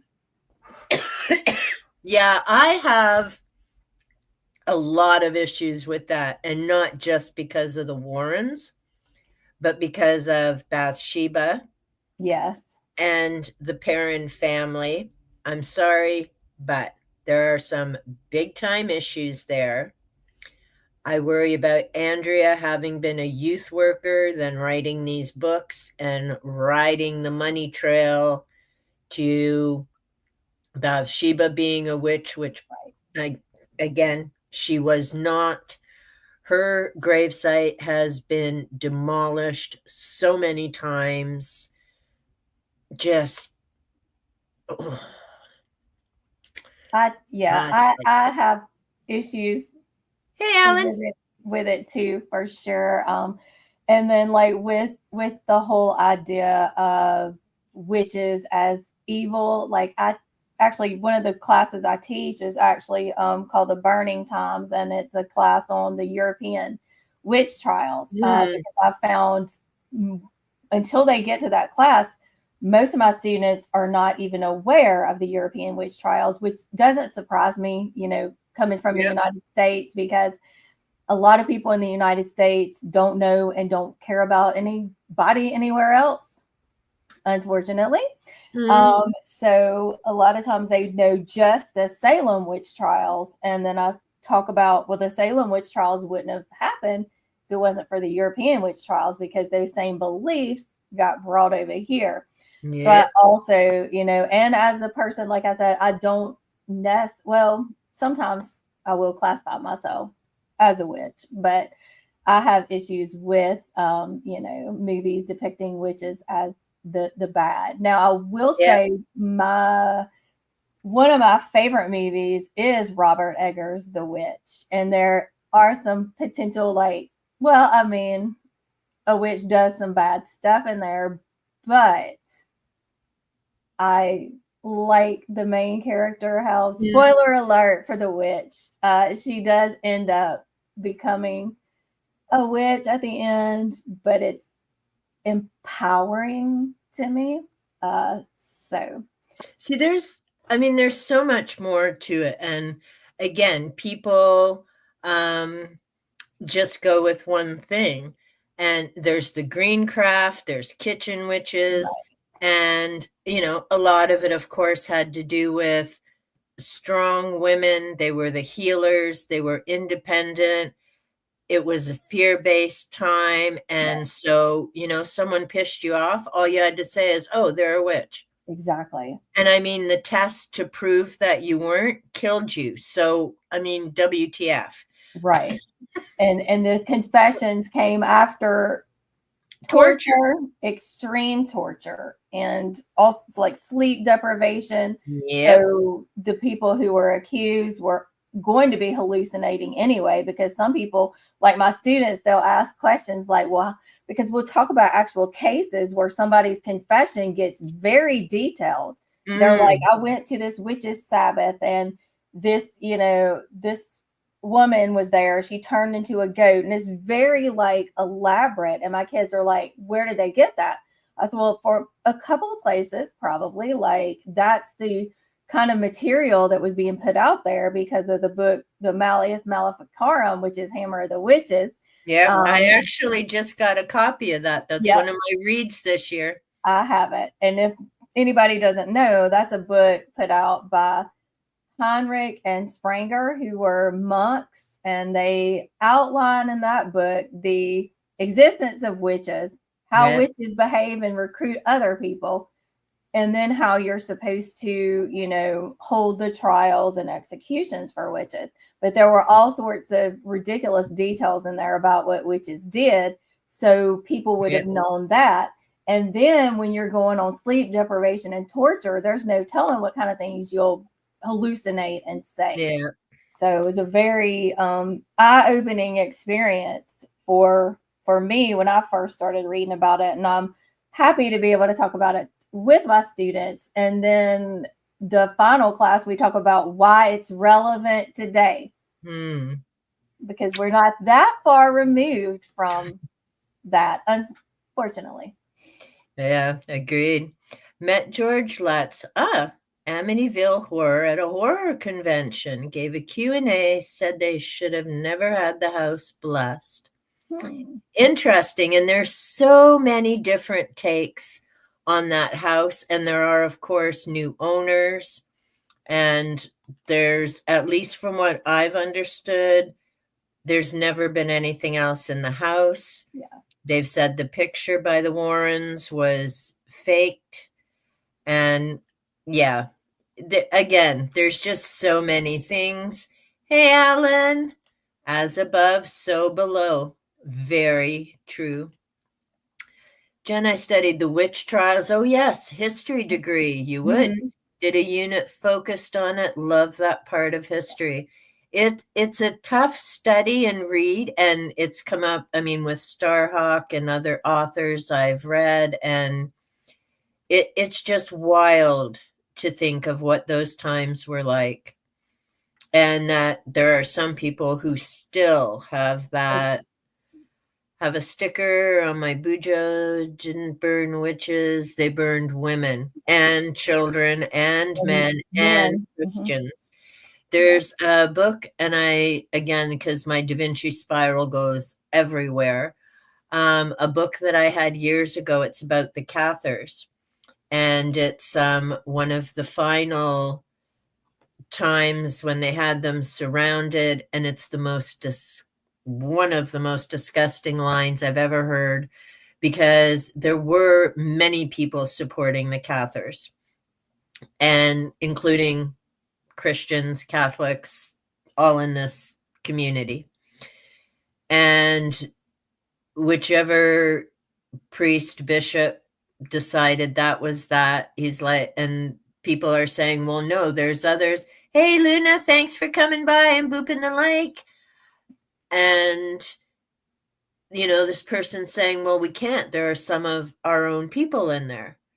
And the bishop's like, well, that's unfortunate, but God will figure it out when they're Yeah. up there. Yeah. Hello. Right. Why isn't God smiting your ass for being a moron down there? Like, Yes. it just grr. Didn't like your neighbor, accused Yep. them of it. Yep. And Exactly. exactly, And they would look for like witches' marks, which could be a mole, a birthmark, a skin tag, anything. They were like, oh, witches' mark, witches' mark. yeah. It was just a bunch of gnarly men who needed their pipes cleaned, who were wanting to just be grr. Threatened by women. Same Yeah, problem we still have today. just said what I wrote. Yeah. Haha. Great minds, right? Life's a witch and then you fly. Love it. Malice Malf can't Maleficarum? Is that I right? say it. Yeah, that's how I say it. Maleficarum? Malleus Maleficarum. Or Thank you. Hammer of the Witches translated. Yeah, here we go. I can say Hammer of the Witches. Crazy book about prejudice against exactly. Central. Yeah, I picked it up because I'd never read it before.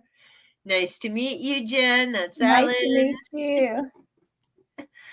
The Cathars. Yes, it was. I mean, things could have gone so many ways if Constantine, heading on his deathbed, decided, or no, it was before. It was before that Constantine decided his best bet was with the Catholics, but he never converted until his deathbed. And after he was okay with the Catholics, he went home and knocked off, I think it was his wife, and it might be his son or another relative. Like, really, dude? how are you this amazing person? Topic never gets old, right? Going back to editing subtitles for my video. Want to get up tomorrow. Thanks for popping in, Luna. Yes. But yeah, there's just so many things. Now, I'm keeping an eye on the time. It's just after 3 o'clock, Jen. Yes. When do we need to wrap up? Because I know your daughter's due home in a bit. If we wrap up no later than 3 my time, which I guess would be 4 your time. Okay. But if So you we need to still go have before almost that, an hour. yeah, if you want to keep me that long, if you're sick of me, you can be like, get out of here. Girl, we went 4 hours with Nicole last week. Come on.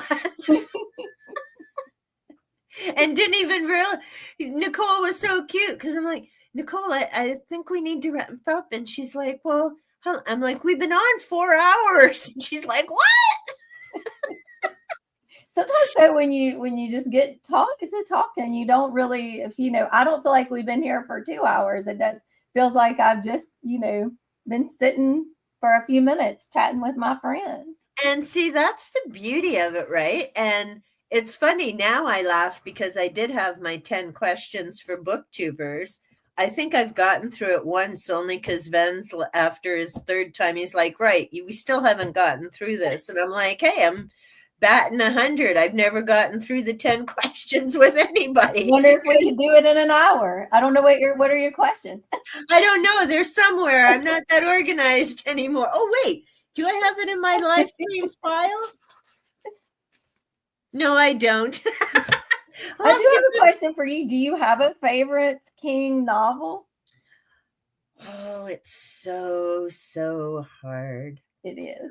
I mean, like I said, Carrie was my hero in high school because that was just not a good time and I wasn't one of the popular girls. So there was a lot about Carrie I enjoyed. But I like Salem's Lot because I've always enjoyed the monster creatures and Barlow and everything that goes on in the town. And I always forget, but I'm not going to give a spoiler because I'll behave. But I always forget there's one person who doesn't make it. And every time I've started reading the book, I'm pretty sure that character does until we get to the nuts. And yeah, I mean, pretty much everything I read, except for the Dark Tower. Mm-hmm. And I don't remember much about Dolores Claiborne and didn't like the Tommyknockers because of the dog stuff. Mr. Mercedes and Finders Creepers just, no, that so did me in. Oh, and Darkstar, I'm glad you just put a thing there. Dark Star did an amazing video talking about the two short stories in Night Shift related to Salem's Lot. Oh yeah. So when I did my thing on Night Shift, I'm like, go watch Dark Star for the discussion about those two short stories because she covered it perfectly. Now see, and there's another. Stand. Swank saying The Stand is my favorite. Even read it and locked. See, and again, it's so hard to say. I couldn't get my husband. He's not a reader. I mean, Tim. I'm trying to remember to call him Tim. I couldn't get him. He's not a big reader, so he wouldn't read The Stand when Oh yeah, when COVID was just beginning to cause lockdowns for us here in the United States. But I did get him to watch the mini series. And I mean, some people are like, why are you watching that now of all times? I'm like, because it helps me feel empowered. When I watch these people deal with something, then I feel empowered. And you got Mother Abigail. Mother Abigail is amazing. Now, see, I watched the old series. I haven't seen the remake. I've watched the old one too. Yeah. Now, here's me being bratty, and again, whatever other people choose to do is up to you. I will not watch anything with Whoopi Goldberg. I used to love her. She was great in Sister Act, the whole thing. But a number of years ago, when they were talking about taxing the 1%ers, she was on The View sniveling and whining. Why do I have to pay more taxes? Do they not know I have children to feed? I'm like, biatch, do you know what other people are trying to do? Wow, I didn't know their children? Like, no. Wow. Done with her. Yeah, she was bitching because Biden wanted them to pay their fair share of taxes. I'm like, you are so out of touch. Well, she ought to be real happy based on what we have that just came down. Did it get passed? Of course it did, right? Of course it did. So sad. Now, I do not know Lizzie's story. Have you read that one, Jen? I have not read that one yet. So that I'm guessing it might be a newer one. And I haven't read Fairy Tale, but I have heard a number of people talking about it. And it's kind of like ACOTAR. You like it or you don't. I pre-ordered it and it's been sitting on my shelf. It's just terrible. But I just I don't know. I haven't felt the desire to go into a fantasy type story of King's right now. I'll get to it. Probably if anybody holds me down and makes me name just one favorite, it would have to be it. This is mine that I use for school. Wow. I was writing my thesis, but it is going to be my favorite because you've got the childhood friendship, you've got the adult friendship, and I don't care how many times I read it. When I get to the end, I'm going to be bawling my eyes out. It just reaches me on such a deep level. And the next tattoo I'm going to get, which I've been supposed to get since I graduated, but I haven't yet, is going to be a quote from it. Be true, be brave, stand. Nice. Other favorites, Carrie, of course, like we talked about. Carrie, this is my Carrie that's got all the there we go. And then, of course, Gerald Game, and then Dolores Claiborne, because those 4 books became my life for a long time. And I'll tell a little bit of a personal story about my experience when I was getting to the final portion of writing my thesis, and why these women became my best friends and their empowerment became mine, because my husband had an emergency situation and ended up being in the hospital for 2 weeks. Yeah, I remember I saw the video, but share, because not everybody would have, He had emergency surgery. There was a potential that he was not going to make it through. And back in 2018, he'd already had open heart surgery and they had golly. to repair a valve. So this was 2023 when I was writing my thesis, and he was back in the hospital for something else. Oh, gosh. And so my mother had come to stay before when my husband had open heart surgery, because I'll have 4 children, but the older 3 are adults and they no longer, live at home. And my Yeah. youngest daughter has, mentioned a moment ago, severe developmental, disabilities, mental, physical disabilities. And so I was, Yeah. trying to take care of her. And my mother in 2023 could not come stay like she did in 2018 because my mother has Parkinson's, which Oh, had just really started to get rough in 2023. She's still living, but yeah. it's difficult. Yeah. So I had nobody here to help me. Your Um, kids couldn't come to. One of them could, the other 2 don't live close by. Now 2 of the 3 do, and they could help some, but they both had, work and stuff too. Yeah. So I would have to spend most days at the hospital with Tim and then hurry back home to be able to get my daughter off the bus, be with her that night, go back down there, be with Tim. I was trying to write my thesis. Oh, my gosh. Then my husband got released, or Tim got released from the hospital. But the day he got released from the hospital, I woke up not feeling very well. I tested myself. I was positive for COVID. I had gone the 3 years or whatever without getting it, and got it, I think, when I was visiting him at the hospital. So he couldn't come home. So then it was Oh, my me. gosh. She had to go stay with my daughter, one of my older daughters, and I was at home trying to take care of Renna, that's my youngest child, with COVID. Of course, she got COVID. So when Mm. I did my writing on Jesse and Dolores, I was in the thick of COVID. I don't know how I did it, but I did it. And so when I say these 4 Wow. women, Carrie, Beverly, Jesse, and Dolores, are my best friends, I'm gonna get emotional. They were, and their Well, understandably, I stories mean, just, wow. I just embodied their courage and strength and said, I can do this. And there's a line from the movie, the 2017 chapter 1, It, because I've got a big Pennywise poster and it is from that movie. But under it, I have this quote. Pardon my French. Can I say the F word here? Yeah, go ahead. I'm not monetized anyways. Okay, neither am I. But I've got the quote that Richie says, now I'm going to have to kill this fucking clown. And that was my motto of like, I started this thesis, I got to finish it. So now I'm going to have to kill this fucking clown. So Tim asked me, why don't you get that quote on your arm instead of be true, be brave, stand?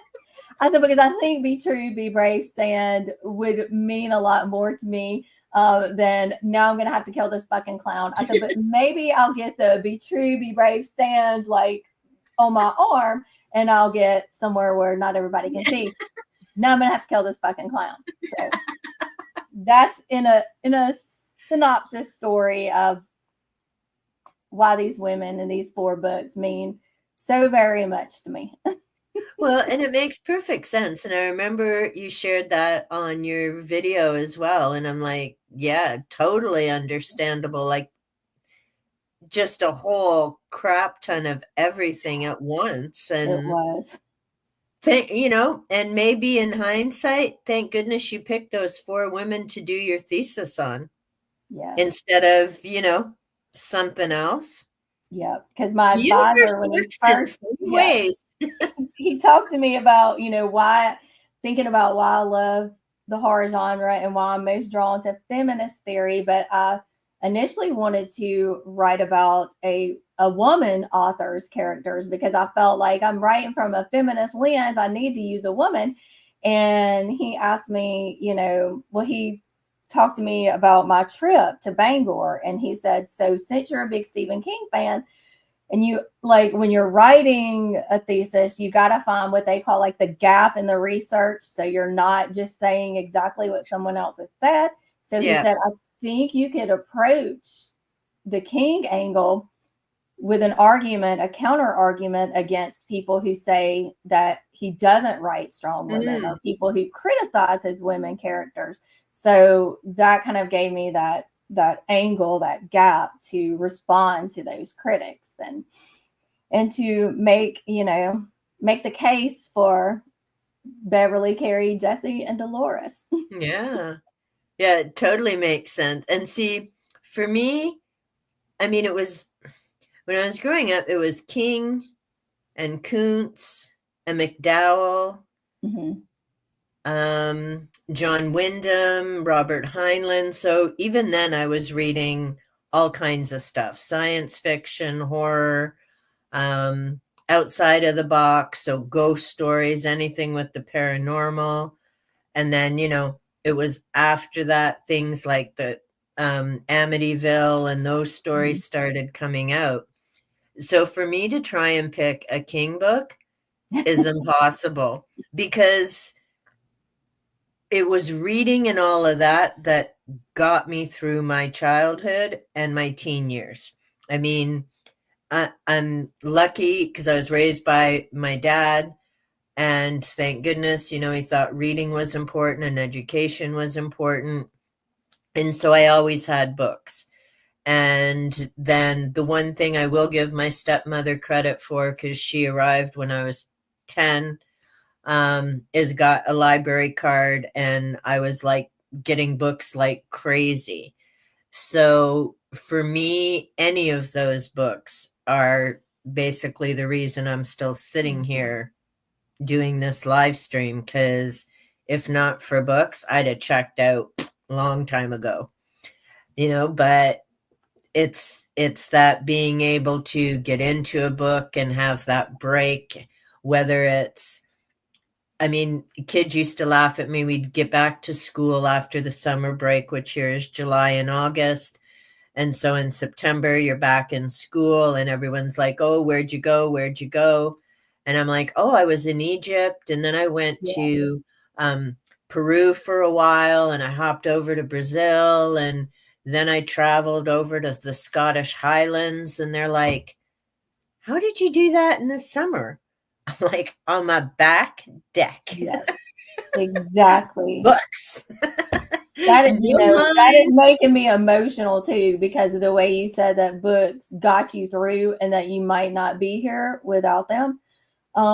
Because I feel the same. And it also, at the same time, makes me so angry about book bans, Yeah, especially the kind of books they're banning for schools, because kids, especially kids who don't fit into what this administration and their supporters want them to fit into, yeah, find companionship and find validation and comfort in books. And they are snatching that away from these kids yeah, who need it the most.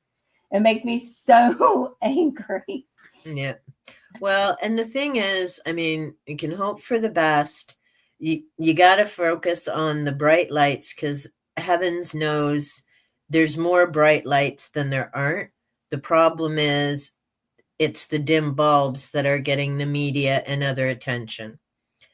And I mean, on one hand, I get it's easy for me to say that sitting up here in Canada.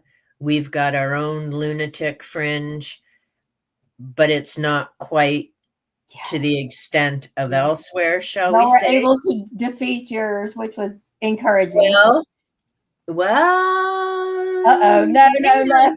No. hang on. First, let's catch up with the comments, Let's, and then I will tell you about Alberta. oh So, no. oops. First, Swank was saying the original one only. Remake sucked. Bad casting. Yeah, to me, Molly Ringwald and that whole crowd Yes. is, yeah, that's the stand. Me too, though it'll be a while. Oh, fairy tale. Reading fairy tale. Mhm. Original It is best, and the remake didn't care for any of the characters. I think maybe I just saw the first one. I King was liked, always a yeah, good I liked babysitter. chapter 1, but there were didn't care for a lot of chapter 2 with the remakes of it. Yeah, I can't remember. And I mean, again, even with the movies, I saw Carrie, Sissy Spacek, the miniseries of Salem's Lot, David Saul, Lance Kerwin. Yes, I Make, love it. I love it so yeah, much. it makes me sad they're both gone.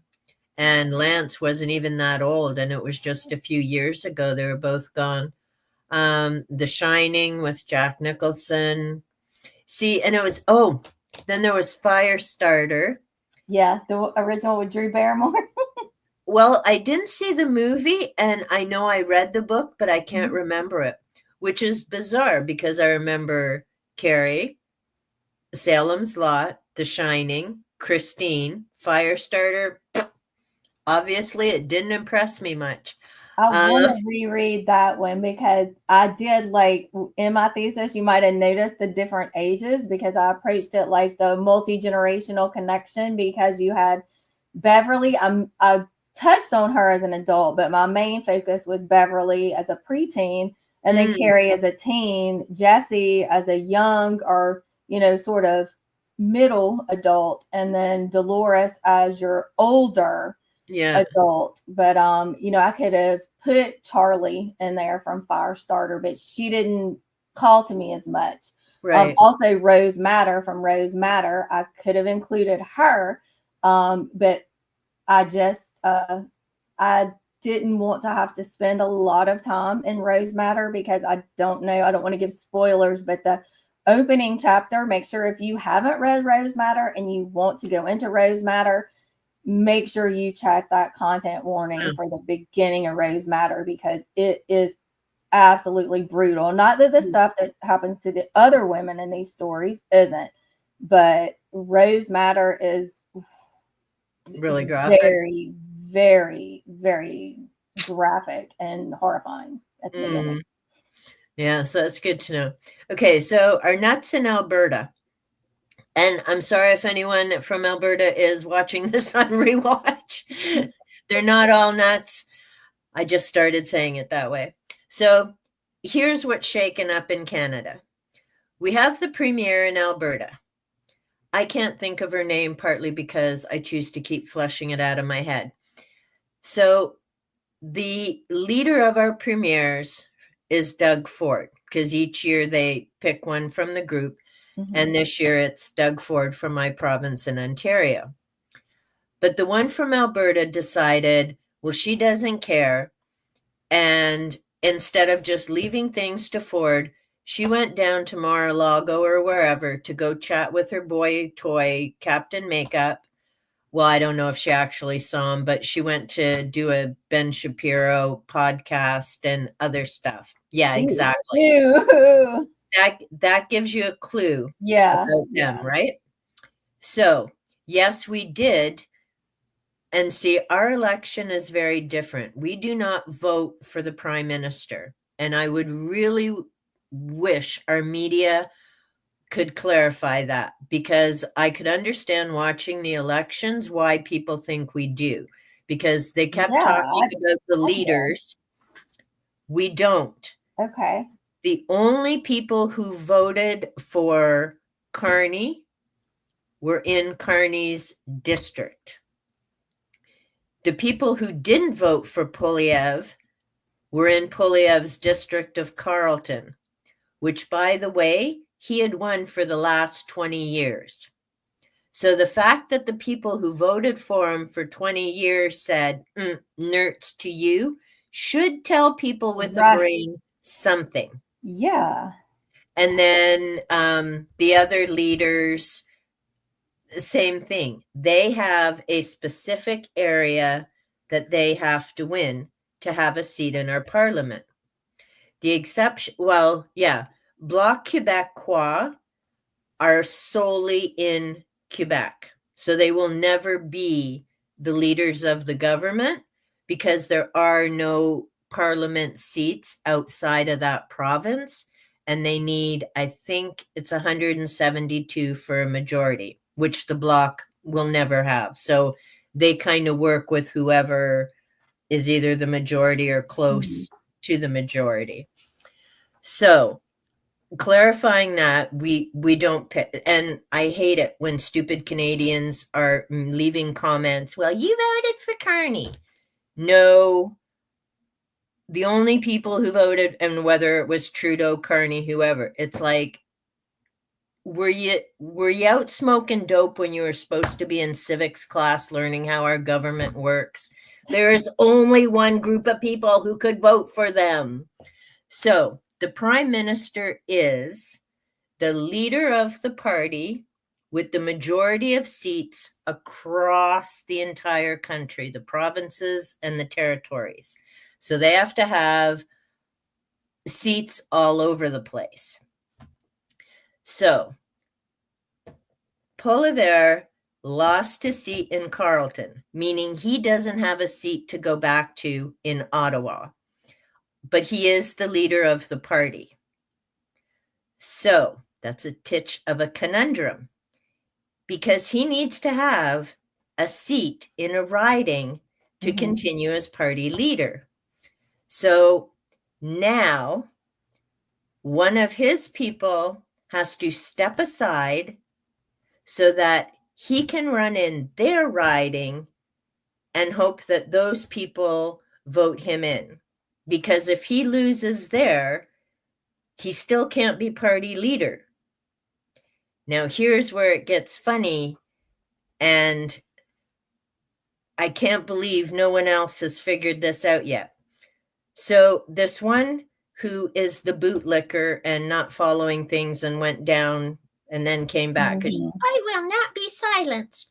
And this is why you don't have radio hosts as politicians or premiers. But, that's just my biased opinion. Our reality stars as well, and I'm sure there's some good ones out there. So again, I apologize if I just offended anybody. But anyhow, so then there's this hullabaloo in Alberta about, well, we want to separate. We want this deal over yonder. So 2 of the Native American chiefs have already written to Carney and said, like, hell no. right. We don't want to go. So let's get this figured out. And I'm pretty sure the majority of people in Alberta don't. But this genius premier decided to change the rules so it takes fewer signatures to make this a referendum. Now, here's where I think it's frickin' hilarious. The riding that, and I'm probably saying his name wrong because he doesn't interest me in the least, but anyhow, the riding where Poilievre is running is in Alberta. Do you see the irony? If they separate, he won't be in the frickin' country? Yes. I'm like, did you really think this through, honey? Because the leader of your party is now, I mean, it's not like it would happen in a matter of weeks or months Right. anyway. Right. But do you get the irony of the premier of this province, whose leader needs a seat, who got somebody else to basically say, well, nerds to their voters because we'll all resign and you can come run here. Seriously, if the people in his own area for 20 years didn't want him, why would a bunch of strangers out west? Exactly. Now, whether he wins or not, who knows and who cares, because they have no chance. I mean, they're not even close to being the majority, but it's up here. It's either the liberals who are now in power or the conservatives, which are these yutzes Yes. on the stage. But I'm just like, oh, they just make my head hurt. I know. That's why I like books and being able to, I love this community and being able to chat with people and, just find our happy place and those bright lights and keep looking for the I don't watch the news or anything else to get it. I get the information I need from Heather Cox Richardson, who's a historian. She got me through the first time Captain Makeup was there, and she's getting me through now. But Good. she's like, here's what happened today. She'll just lay it out. She Yeah. documents all of the sources, and she'll talk about, why this matters. So she doesn't sensationalize it, which it's sensational enough just because it is what it is. It doesn't Yeah. need to be sensationalized. But I'll read it and I'll be like, okay, all of that is horrible. But now I know what it is. And now I'm going to go outside and check on my fruit trees and my garden vegetables and read my book. And, I'm aware, but I don't sit and stew in it. Yeah. Sometimes when Tim gets home from work, I'll say, for 10 minutes, I just need to dump all this on you because he works in surgery. So he's scrubbed Oh, in with surgeries all day. So he doesn't know a lot of yeah. times what's happening. And we don't want to spend the whole night talking about it. But I know and I want him to know. So I'm like, dot, dot, dot, dot, dot. Most of the time he doesn't comment. He just goes, Well, because what can you what are we say going to to do some of for the fun stuff? tonight? I'm like, yeah, thank you. Thank you. Well, and that's it. And I mean, you've got to have that vent and happy time. And I mean, the other is it's horrific. And, I see some people who will, because I'll watch different things. And I'm that part of why I want to get outside is that I'm away from Yeah. technology and I don't get caught up in it. And I listen to the birds because I don't put in music when I'm outside. I mean, I've got the birds and everything Music else and to yeah, entertain nature. me. Mm-hmm. But then I'm literally, and that's why I call those videos earthing, because I'm literally putting Yes. my hands in the earth and Yep. getting grounded and, Yep. you I'll know, take my shoes off too, put the bare feet. I'm like, I got yep, to touch the earth for yep. a while. Got to do it. Well, and for me, the yard work takes forever. And not because I have to do it different now. I hate wearing my back brace, but I put it on because it makes sure I don't bend the wrong way. Um, but I cover up all the little worms. Oh, sorry. And okay, I'm not going to work here. And so I'll bury them over there. Or if I've got a bit of grass area to pull up and suddenly I've dislodged a spider in her egg, I'm like, wait until she boogies and finds somewhere else. And okay, well, I'll work over here for Yes. now. And so other people, it would take them no time at all. Me, it's like hours to do. Sorry, a small section because I don't want to dislodge and upset Right. anybody. And, but yeah, I'm really hoping the weather because I try not to, and I keep clearing out my YouTube thing history because then it won't show it on my homepage or whatever. And I've been getting much better with as soon as I notice videos, putting it into my watch list Yeah. because those I watch on my little iPad because I can stretch out and just put on my headphones. And because my TV viewing now is about 2 hours a week, 4 hours maximum. So no, Gareth, if you're still here, I still haven't finished Farscape. Um, then we started watching the original Battlestar Galactica because it's free on Prime. So my TV is like my books. I I am so irritated with that idiot who can't afford to put the makeup or pay someone to put the makeup on properly. But this year, I have started so many freaking books that I haven't finished, and I still had 20 some odd from last year. And Mm-hmm. it's like, and my list isn't getting smaller because, yay me, I've actually finished, I think, two this week. I'm just looking here Mm-hmm. because old school it's much easier than Goodreads. I don't have to log on. I finished two, but then I've started two. I So I'm no, understand. so I'm no One is right farther after the next. Yeah, I finished one. I'm like, okay, what's next? ahead. Yeah, I don't watch a lot of TV. Like we don't have cable or whatever, like Yeah, us whatever either. else. We do streaming. But like the new show that I'm watching only has one episode, like you were talking about earlier. But The Last of Us this season has 7 episodes, and that's it. And the next one is next week. So that's on Sunday nights, and that's kind of Tim and my show. We watch The Last of Us, which all this season I've pretty much just cried on about every episode, but No. it's beneficial sometimes to just get those tears Yeah, out. exactly. Yeah. Still here. Great hearing another. Yeah, we joke about this and well, oh, here. We'll do a Gareth plug. Cause yes, I did start this in January.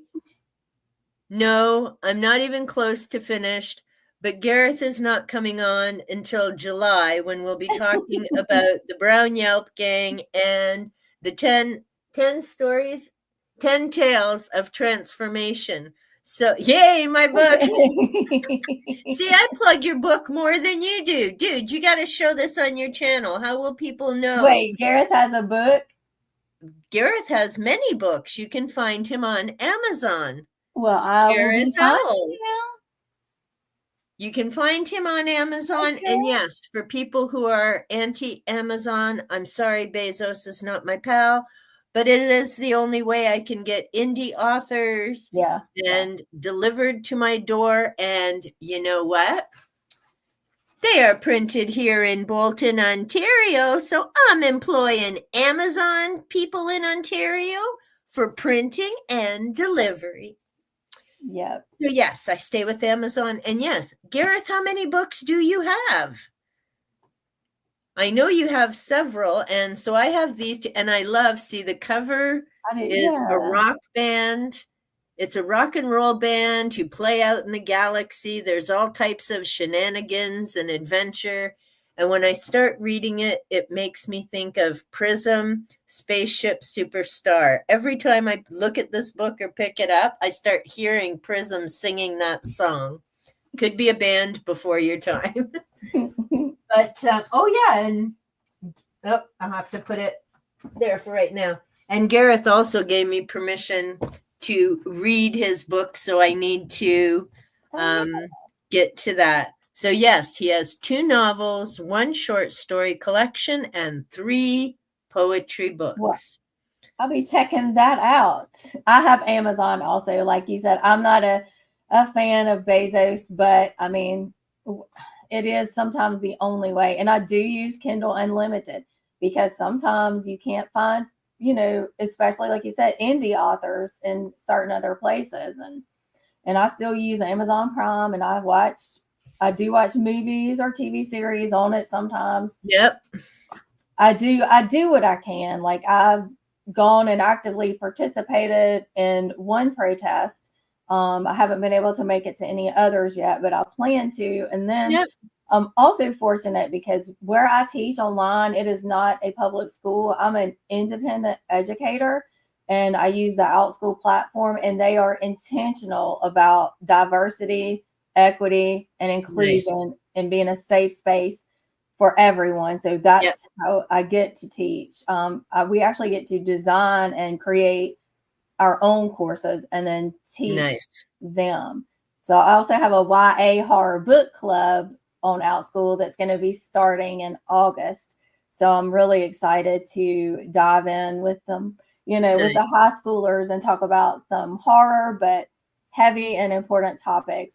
As we know, we're horror fans embedded within those books. Well, and that's the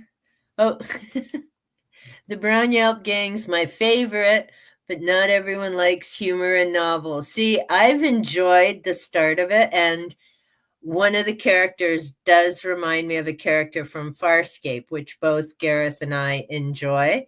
So when I start, I'm like, is this by any chance? And he's like, yeah, kind of. So, yeah. Swank, I use Amazon because I don't have a working car. Kindle Unlimited saves me so much on books. And I mean, again, and that's why even with the Whoopi thing, as if people want to watch Whoopi, I don't have a problem with that. I just personally choose not to, but I don't expect everybody else to get on board with that. And to me, the thing with Amazon is the ripple effect.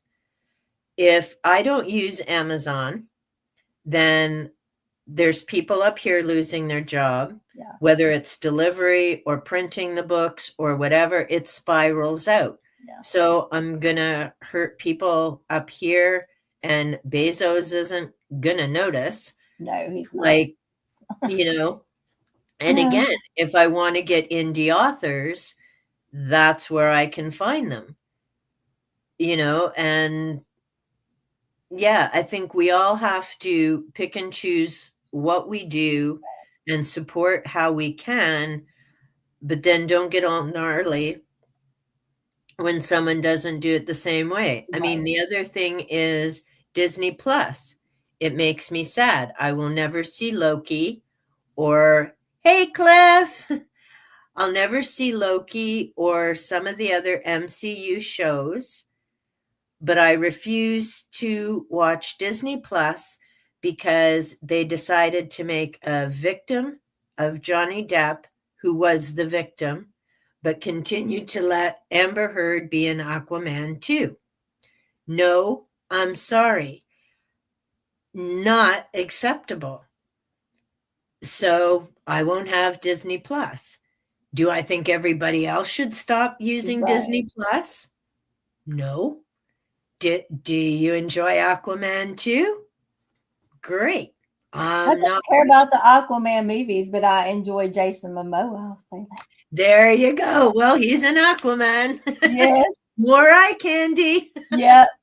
I just figure, like we do what we can because we can't do everything. And also because when we're fighting amongst each other, the working class, we're fighting each other, we're fighting the wrong battle. Exactly. And that's what the 1%ers depend on. Well, and that's it. And I mean, it's a tough call because I get where, they want to stick it to the man, so to speak, but it's the people trying to keep a roof over their head and food on the table that are getting shafted while that's happening. Yeah. Like there's that huge ripple effect, whether it's choices with climate, whether it's where you shop or what kind of products you shop for. And that was part of why I did the spring cleaning and the Hawk Vision.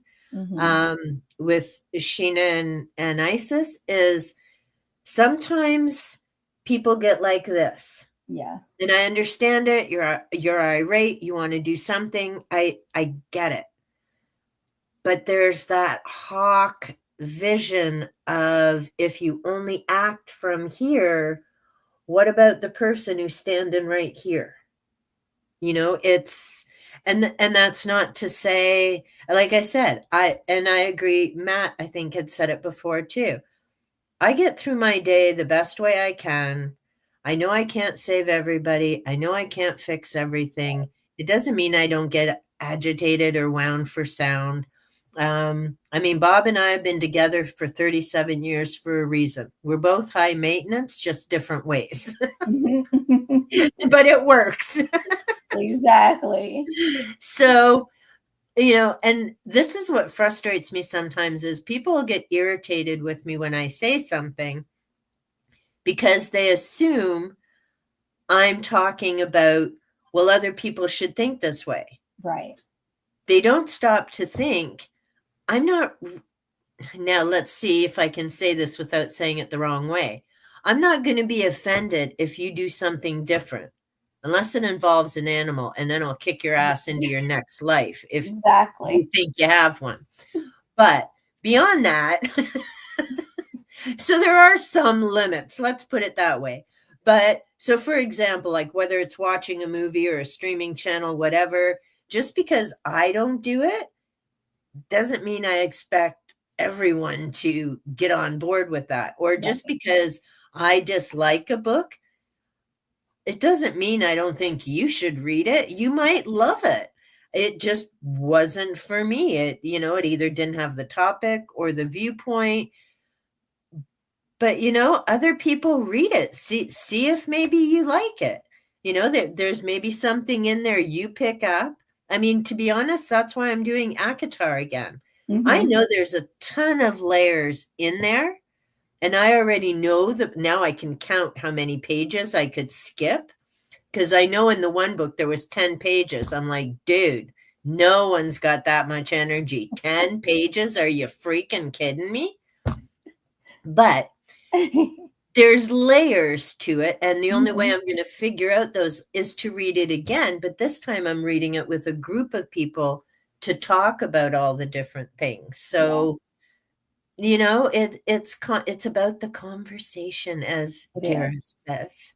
It is. And I notice sometimes too when I reread books, I find something different. Like I find something different to focus on, or if I read it through, a certain lens, I'll notice more things because when I read, King first when I was younger, I was just reading it for the scary stuff and the fun. And Exactly. now going back to it, it's like, well, specifically the feminist lens and a lot of stuff. But then other times, if I think about reading Pet Cemetery, because that being the first book of his I read when I was 14, I was much more frightened at that time of Pascal, who is not, he's just coming, spoiler alert, he's coming back to warn, Lewis not to do certain things.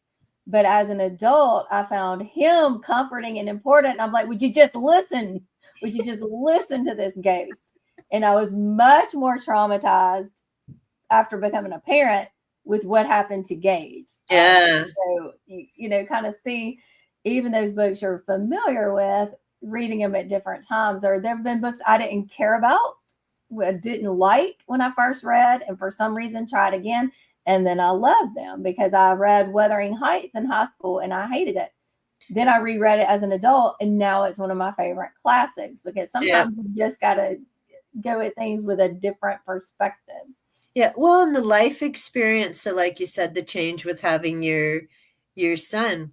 They're just going to catch up on comments, and then we're going to have to wrap up. Yes, my So, two daughter will be wonderful home. booktubers talking King. Aw, thanks, Cliff. Thank Saying you, Cliff.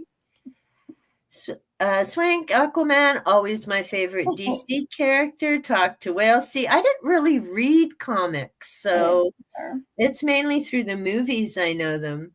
As long as you mean no harm, keep doing your thing. Let me do mine. Exactly. Exactly.